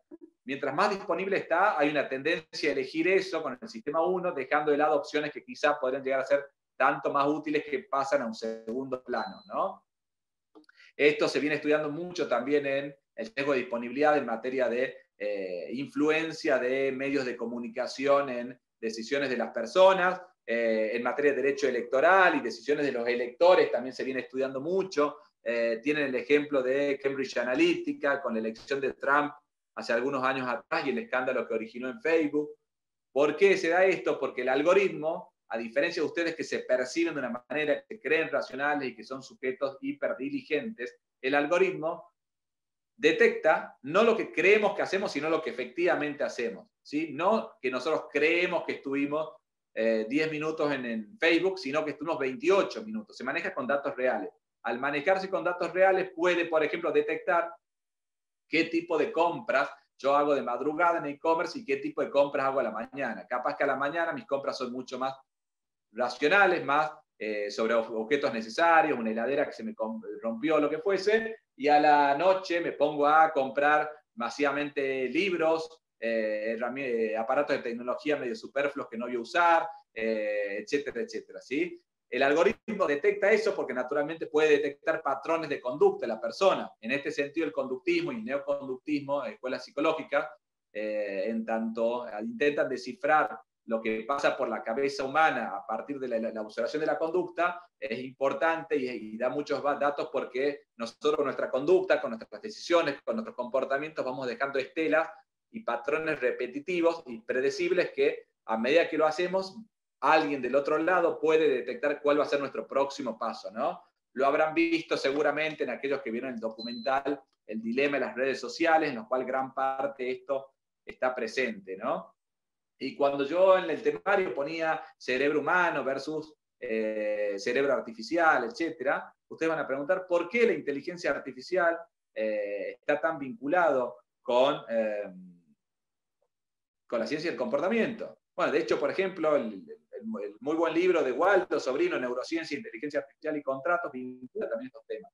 Y está dado por el hecho de que en la era de la inteligencia artificial, de la cual podemos hablar un poco después si quieren, mal puedo yo diseñar una máquina inteligente que tome decisiones si es que previamente no conozco aquello contra lo cual se lo va a comparar, básicamente el cerebro humano, las decisiones humanas. Yo no podría armar algo que tome decisiones prescindiendo de cómo se toman decisiones en la realidad. Pero no cómo creemos o percibimos que tomamos decisiones, sino cómo tomamos decisiones efectivamente. Y a partir de ahí un algoritmo detecta qué es lo que hago yo con mi smartphone en cada momento del día, cuántas veces desbloqueo la pantalla, qué hago cuando estoy en momentos de aburrimiento, etcétera, etcétera. Si es que por la noche uso el celular o no lo uso, si por ejemplo a las 3 de la mañana lo usé, quiere decir que durante momentos de insomnio lo primero que manoteo es el celular, etcétera, etcétera, etcétera.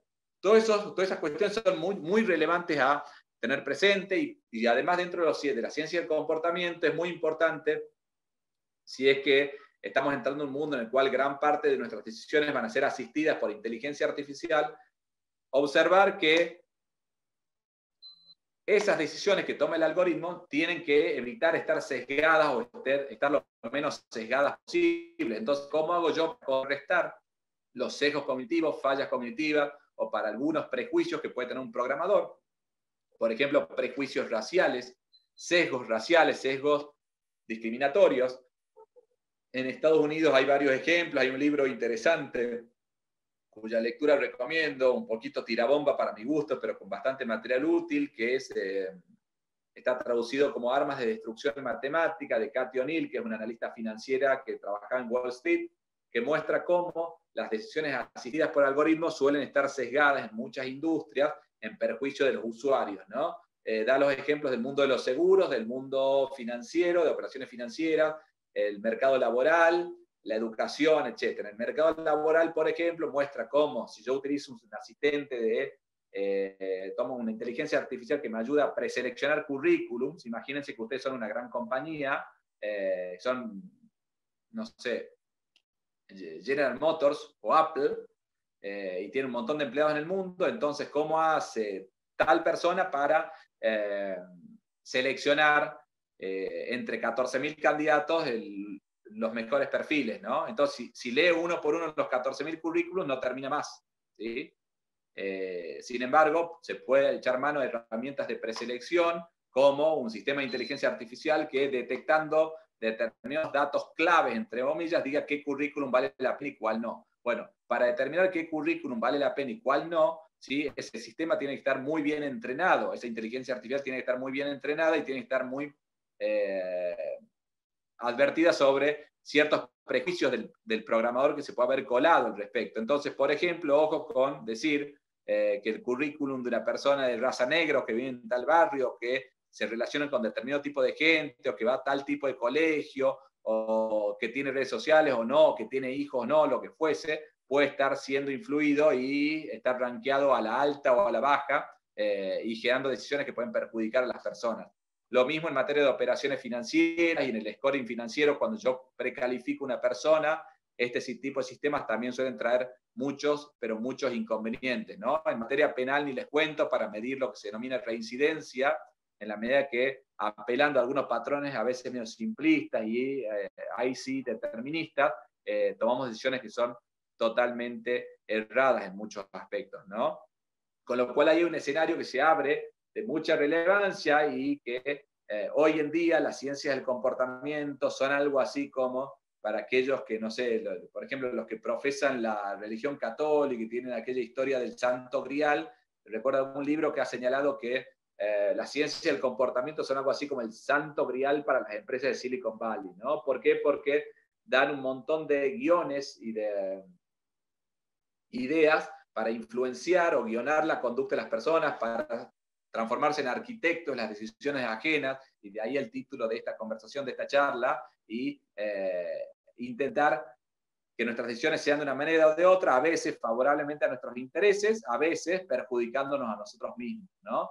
Eso bajo el concepto de Nagis, de lo que se denomina paternalismo libertario, que no lo voy a explicar mucho ahora, pues seguramente fue objeto anterior, pero sí hay una tendencia nueva, comentada por Richard Thaler y Cass Sunstein, que lo que plantean dentro de políticas públicas es cómo hacer para que el Estado ayude a que las personas tomen las mejores decisiones posibles sin afectar formalmente su libertad, ¿no? Y básicamente la respuesta es, utilizando ciertos sesgos cognitivos de las personas, tratar de que actuemos conforme a lo que es en abstracto o racionalmente, entre comillas, intentaríamos hacer, ¿no?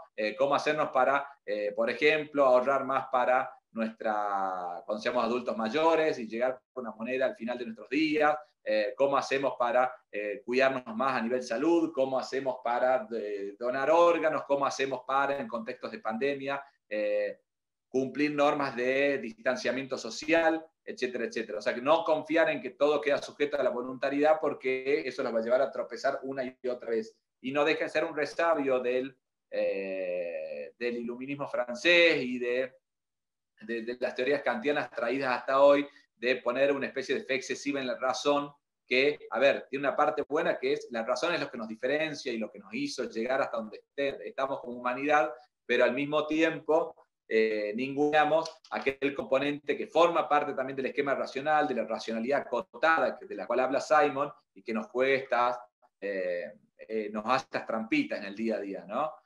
Al mismo tiempo, esto confiando en que esa racionalidad que tenemos en gran parte del día es lo que nos logró llegar hasta donde estamos, ¿no? Hay un libro muy interesante de Steven Pinker, un psicólogo cognitivo y ensayista muy, muy importante, estadounidense, que se llama En defensa de la ilustración, que Pinker ahí lo que muestra es cómo, agarrando el indicador que a ustedes se les ocurra, ¿sí?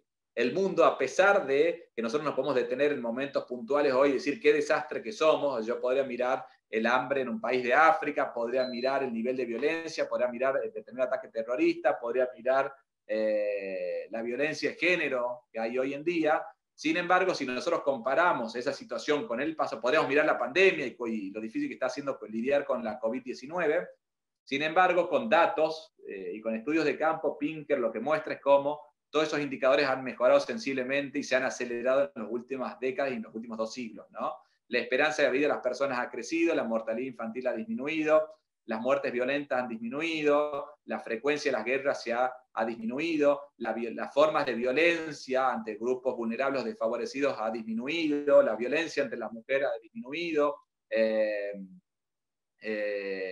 y en los indicadores que a ustedes se les ocurra, la conciencia sobre la protección ambiental ha aumentado, etcétera, etcétera, ¿sí? Con lo cual, a ver, en principio vamos de algún modo mejorando como especie humana, ¿no? Y en ese sentido el iluminismo muestra con ciertos estudios de campo que las cosas van creciendo. Eso no quiere decir que tengamos nuestra pata débil, que forma parte incluso de ese crecimiento de conocer y reconocer nuestra debilidad para ver jurídicamente cómo actuamos ante ellas, ¿no? La pregunta que nos podríamos hacer es si es que toda esta vulnerabilidad, ¿sí? Toda esta pata flaca, alcanza para generar una asimetría nueva en las relaciones jurídicas y hablar de un nuevo tipo de vulnerabilidad jurídica. Y la respuesta creo que no es tan simple dar, por más que estamos tentados a decir que sí, precisamente porque seríamos vulnerables todos en algún momento del día, por ejemplo, ¿no? Con lo cual, incluso el proveedor de bienes y servicios, el empresario fuerte en una relación comercial asimétrica, también tiene sesgos, también tienen un CEO que se equivoca, que duerme poco, que toma decisiones bajo esquema 1, etcétera, etcétera. Los países desarrollados versus países no desarrollados también cuentan con esto, con estas falencias, porque una de las características de los sesgos cognitivos es que yo no los puedo eliminar. Yo puedo entrenar para mitigar, controlar un poco, pero tengo que convivir necesariamente con ellos, con lo cual el tiro por la culata me puede salir en cualquier momento. Y lo importante de esto es que otro de los grandes descubrimientos de la ciencia del comportamiento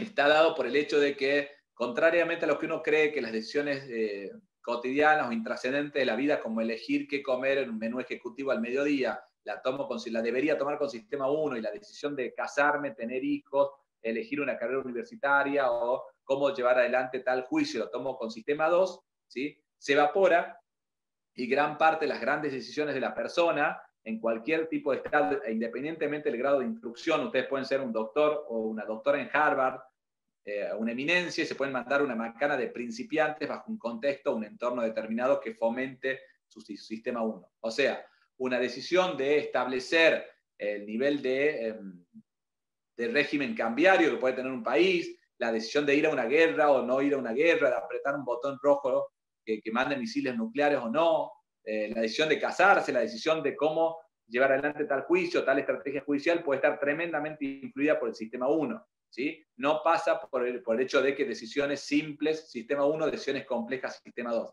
Esa era una percepción que teníamos hasta mediados de la década del 50, y la ciencia del comportamiento borraron todo eso. ¿Qué quiere decir, yendo estrictamente a lo jurídico? Que un grandísimo conflicto societario, un grandísimo contrato en números, un grandísimo conflicto de familia, un grandísimo conflicto de patente, un grandísimo conflicto ambiental, una acción colectiva de mucha magnitud, un asesoramiento complejo, etcétera, etcétera, un arbitraje de mucha complejidad, puede encontrar decisiones tomadas por tremendos especialistas, pero bajo efecto del sistema 1 y con sesgos que los compliquen, ¿sí? En ese marco, por ejemplo, y yendo al impacto que también genera la ciencia del sueño, son muy conocidas en materia de arbitraje y en los deals, en los due diligence, o sea, en las compraventas de empresas, las cláusulas de medianoche o los contratos de medianoche, ¿no? Que lo que generan es una grandísima cantidad de errores jurídicos y conceptuales productos del cansancio. Y fíjense que la lógica y la realidad muestra que las operaciones de compraventa de empresas más importantes en Argentina y en el mundo se hacen con bajísimos niveles de descanso, por ejemplo, ¿sí? Todos aquellos que hemos trabajado en grandes estructuras recordamos haber dormido una hora y media en un sillón, caminar en patas por un edificio corporativo y tener que tomar una decisión importante a la media hora, ¿no? Bueno, imagínense en qué estado cognitivo está esa persona que toma esas decisiones, por más que sea un estudioso, un erudito o una erudita en el tema. Un líder de una nación también duerme poquísimo, ¿sí? Imagínense qué son las decisiones, estratégicas o no, de un líder que duerme 3, 4, 5 horas por día, ¿sí? Y con un escenario en el cual el descanso no está presente, ¿sí? Es un debate muy importante a que se dé, no está muy presente, siempre está invisibilizado, hay mucho cultural y también un gran concepto relacionado con la culpa, no con la culpa jurídica, sino con la culpa moral, en la cual si yo pienso que duermo o si yo pienso que descanso, estoy vagueando, ¿sí? Y la gran enseñanza de la ciencia del comportamiento es que precisamente el funcionamiento fisiológico de la persona utiliza un esquema de ley del menor esfuerzo, ¿sí? La ley del menor esfuerzo, que parece una chantada, es precisamente lo que nos trajo hasta acá. Cómo lograr la mayor cantidad de objetivos posible al menor costo de energía posible. Ley del menor esfuerzo, el cerebro humano es vago, por eso es que trata que todo sea bajo sistema 1. En ese esquema, obviamente, cuando yo digo tengo sueño, quiero descansar para tomar una buena decisión, me mirarían y me dirían, yo te estoy pagando por esto, ¿no? Imagínense que ustedes están con un cliente, una cliente del estudio, le dirían, déjame dormir media hora de siesta y te respondo, ¿no? Bueno, culturalmente todavía falta muchísimo para que este tipo de conocimientos científicos muy validados tengan su impacto en la realidad, y hoy nos estamos manejando con esquemas en los cuales asociamos productividad con horas de estar despierto, y ya hay cálculos, indicadores económicos que muestran que hasta el 2% del PBI mundial se pierde por deficiencia de sueño, por ejemplo, ¿no? ¿Eso qué quiere decir? Que cuando hablamos, se los pongo en perspectiva, cuando hablamos de que un país crecía a tasas chinas, se refería a tasas de 2 dígitos, a crecer más o menos un 10, 11 o 12% anualmente, económicamente. Imagínense si un 20% de ese crecimiento a tasas chinas, ¿sí? Un 2% se pierde por esto. Si vamos al caso de Argentina, cada punto de crecimiento del PBI argentino interanual es un golazo, ¿sí? Si Argentina crecería al 4 o 5% anual sostenido, estaríamos en un gran escenario, ¿no? De hecho, estamos en recesión hace 10 años. Imagínense si encima perdemos, por ejemplo, un 2% del PBI de ese punto de vista, ¿no? Y todo eso impacta naturalmente en lo jurídico, en el clima de negocio, lo invisibilizamos en la responsabilidad bajo la cual tomamos nuestras decisiones, etcétera, etcétera, ¿no? Cuando hablamos obviamente de actos jurídicos, podemos decir qué soluciones tenemos bajo el acto jurídico hoy en día, y la respuesta es que en principio tenemos que acudir a principios y reglas que están pensadas para otro tipo de situaciones, ¿no? Antes de seguir, Pablo hizo un comentario que dice, esto de los sesgos lo vinculo con las reglas generales de la experiencia del juez a la hora de decidir. Hay veces que uno en los juicios debe explicitar cómo actúan las personas en la realidad, que quizá el juez no conoce o tiene una idea errada o desactualizada.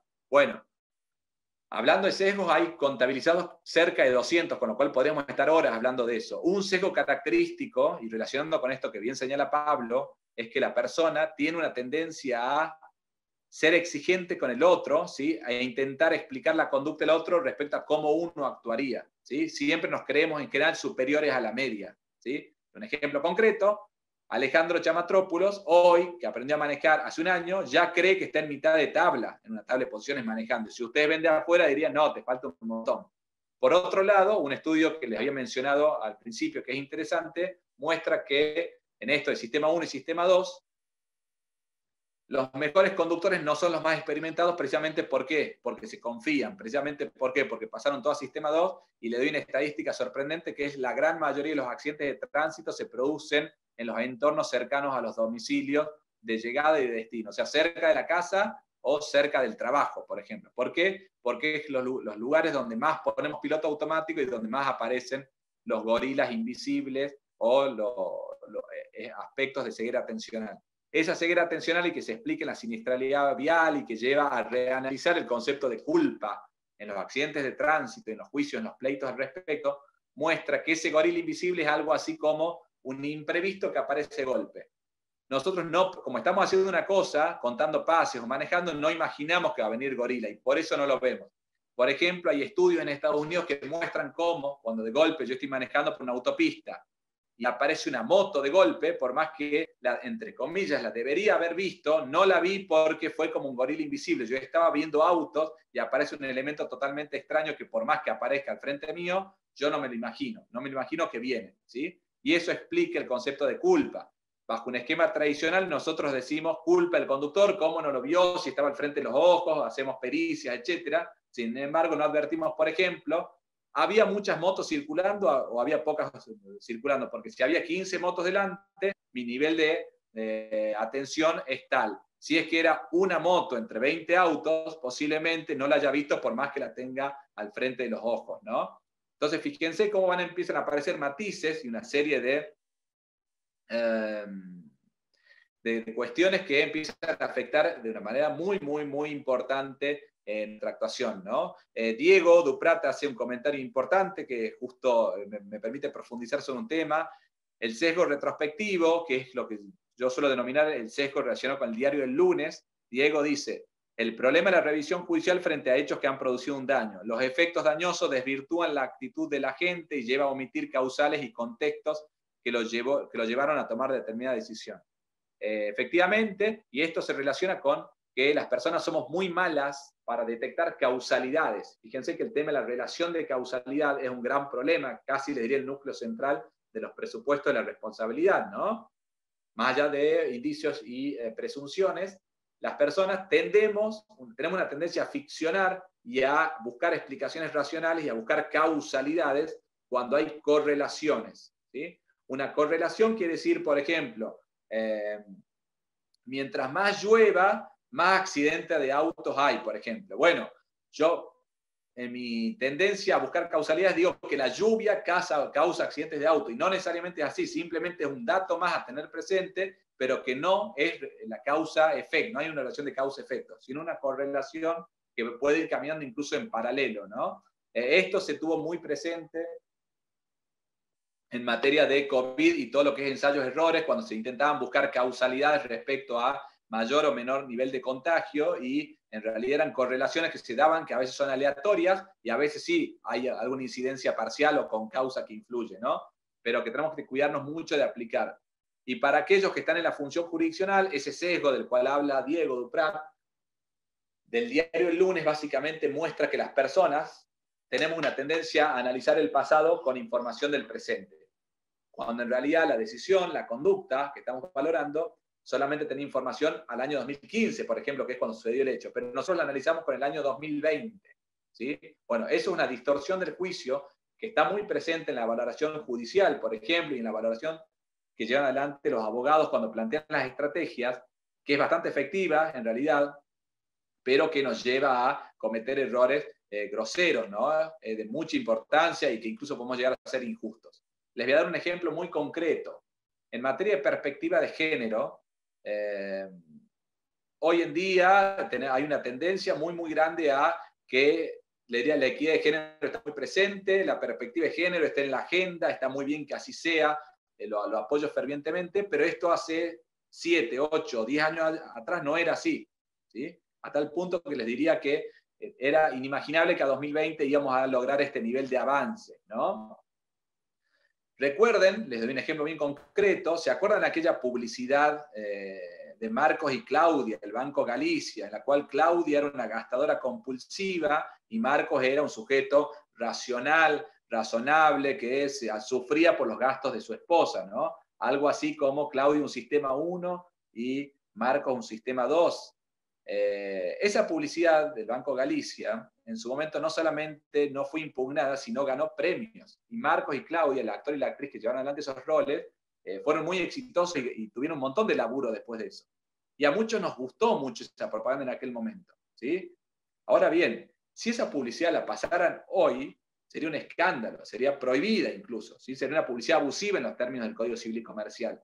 Sin embargo, fíjense cómo en 7 años cambia, ¿sí?, el escenario, ¿sí?, y los márgenes de tolerancia social sobre determinados tipos de conductas, lo esperable de determinadas conductas, pero hace 7 años no, ¿sí? ¿Esto qué quiere decir? Que si hoy nosotros nos sería muy simple razonar el pasado y decir qué bárbaro, qué barbaridad la publicidad de tal banco, pero en ese momento se nos está distorsionando el juicio. En ese momento no solamente no castigamos la conducta, sino que premiamos a esa publicidad y le dimos un premio. Con lo cual, ojo con las valoraciones de conducta, porque podemos llegar a cometer grandes injusticias, sobre todo cuando prescindimos del contexto bajo el cual se llevan adelante determinadas conductas. Eso les diría que es de mucha relevancia tener presente en lo que es teoría de la decisión y más aún en la teoría de la decisión judicial. Luego también una cuestión relacionada con argumentación y estrategia, que nos sirve a todos los que estamos en los distintos lugares del mostrador. Un sesgo muy característico está relacionado con generalmente tenemos una tendencia a realzar todo aquello que coincide con nuestras creencias y a ningunear a aquello que no. O sea, todo aquello que nos dé la razón o le convenga a nuestra posición lo realzamos y ninguneamos todo lo otro. Sin embargo, quizás que en un juicio, en un litigio, la posición más fuerte sea aquella que ninguneamos, ¿no? Y a veces lo advertimos, pero a veces no lo advertimos. Estamos convencidos porque buscamos argumentos que simplemente coincidan con nuestra creencia o toma de posición inicial y nos lleven y cuando desde afuera alguien pueda ver que está ese juicio destinado a chocar contra la pared, ¿no? Y nos puede incluso situar en una situación, en una hipótesis de mala praxis profesional. Y otro sesgo que también impacta mucho y no se tiene presente, esto más para los comercialistas, es lo que se denomina efecto manada y está muy relacionado con las neuronas espejo, que las personas tenemos una tendencia a imitarnos entre nosotros, ¿sí? Por ejemplo, si acá estuviésemos en un conversatorio, el que haga la primera pregunta y rompa el hielo siempre le es más difícil a nivel costo de toma de decisión de participar o no participar, ¿sí?, que al que hizo la 7ª o la 8ª pregunta. Si lo llevamos a un terreno más divertido, la primera persona que se anima a ir a la pista de baile en un casamiento, ¿sí?, el costo económico en sentido amplio de esa decisión, a nivel vergüenza, como lo quieran llamar, es mucho más alto de la persona número 50. La locomotora de ese trencito que se arma en la fiesta asume un costo mucho mayor que aquel que se prende al final y que ya no le importa nada, ¿sí? El sentimiento de vergüenza se va. ¿Por qué? Porque las personas empezamos a imitarnos entre nosotros y a medida que nos vamos imitando, ¿sí? Vamos ganando, entre comillas, irreflexión o, si le quieren llamar, irracionalidad en la decisión. Hacemos tal cosa porque la hacen los otros. Esto explica lo que se denomina trending topics o tendencias en redes sociales, la actividad que van creando los influencers o cómo se posicionan los posteos y determinadas situaciones en el mundo digital. Y en el mundo comercial tiene una importancia muy grande que quizás aquellos abogados o abogados bichos que han estudiado estos temas o que por intuición la han pegado, se dan cuenta que, por ejemplo, si yo estoy en el marco de un concurso preventivo, me es mucho más efectivo ir convenciendo escalonadamente a acreedores relevantes que tengan cierto tipo de predicamento, sea de mercado o por su propia posición respecto a otros. Entonces, por ejemplo, detectar 2, 3 líderes de opinión, influencers que puedan decir vota a favor de la propuesta de acuerdo, ¿sí? Y las personas se van sumando al baile y los últimos ya se suman casi sin evaluarlo, por más que jurídicamente van a intentar encontrar argumentos. En una asamblea, por ejemplo, societaria, pasa lo mismo. Cuando tenemos que levantar las manos, ¿sí? Escalonadamente siempre es mucho mejor que levanten las manos todos juntos, ¿no? Siempre es mejor capaz hacer un trabajo previo de ir generando o permitiendo que se exterioricen las voluntades de aquellos que convenga a la decisión que se quiera tomar, por ejemplo, ¿no? Y ni les cuento en una mesa de directorio. En la mesa de directorio, la decisión más aleatoria que puede haber es levanten la mano todos juntos, pronúnciense en simultáneo o con papelitos secretos. Yo lo que tengo que ir haciendo generalmente es, si soy el CEO de una compañía, en ese caso, por ejemplo, si quiero salirme con la mía, es buscar a aquellos aliados estratégicos para que hablen primero, y el primero me apoya, el segundo me apoya, el tercero, el cuarto me apoya, y al quinto le cuesta mucho más oponerse o plantear una disidencia respecto a un ámbito, ¿no? Si lo llevan al terreno judicial, ya ustedes bien están hilando que quien más difícil la tiene es el preopinante, y quienes se van adhiriendo en un tribunal muchas veces van, entre comillas, analizando en detalle, pero en muchos casos confiando en ese efecto imitación que a veces tiene poco de jurídico en ese punto de vista y mucho de sesgo cognitivo, ¿no? Esto es muy importante para tener presente porque no es habitual que se lo mencione e influye de una manera notoria en las decisiones que tomamos las personas. Y después, por último, para ir cerrando, uno de los sesgos que se relaciona precisamente con nuestra percepción de racionalidad es que tenemos una tendencia a justificar nuestro comportamiento irracional con elementos racionales. Yo quiero hice una compra compulsiva, ¿sí? Vi una vidriera, me encantó tal saco, me encantó tal vestido, tal zapato, una cartera, lo que fuese, y compré impulsivamente, pero después automáticamente dije en mi cabeza, había 12 cuotas, el contexto inflacionario argentino se paga solo, la decisión estaba espectacular, justo lo necesitaba, tengo miedo que después no haya stock porque era importado, lo que fuese, ¿sí? Empiezo a encontrar justificaciones racionales para mi acto irracional, ¿sí? Eso obviamente en el ámbito jurídico también hay.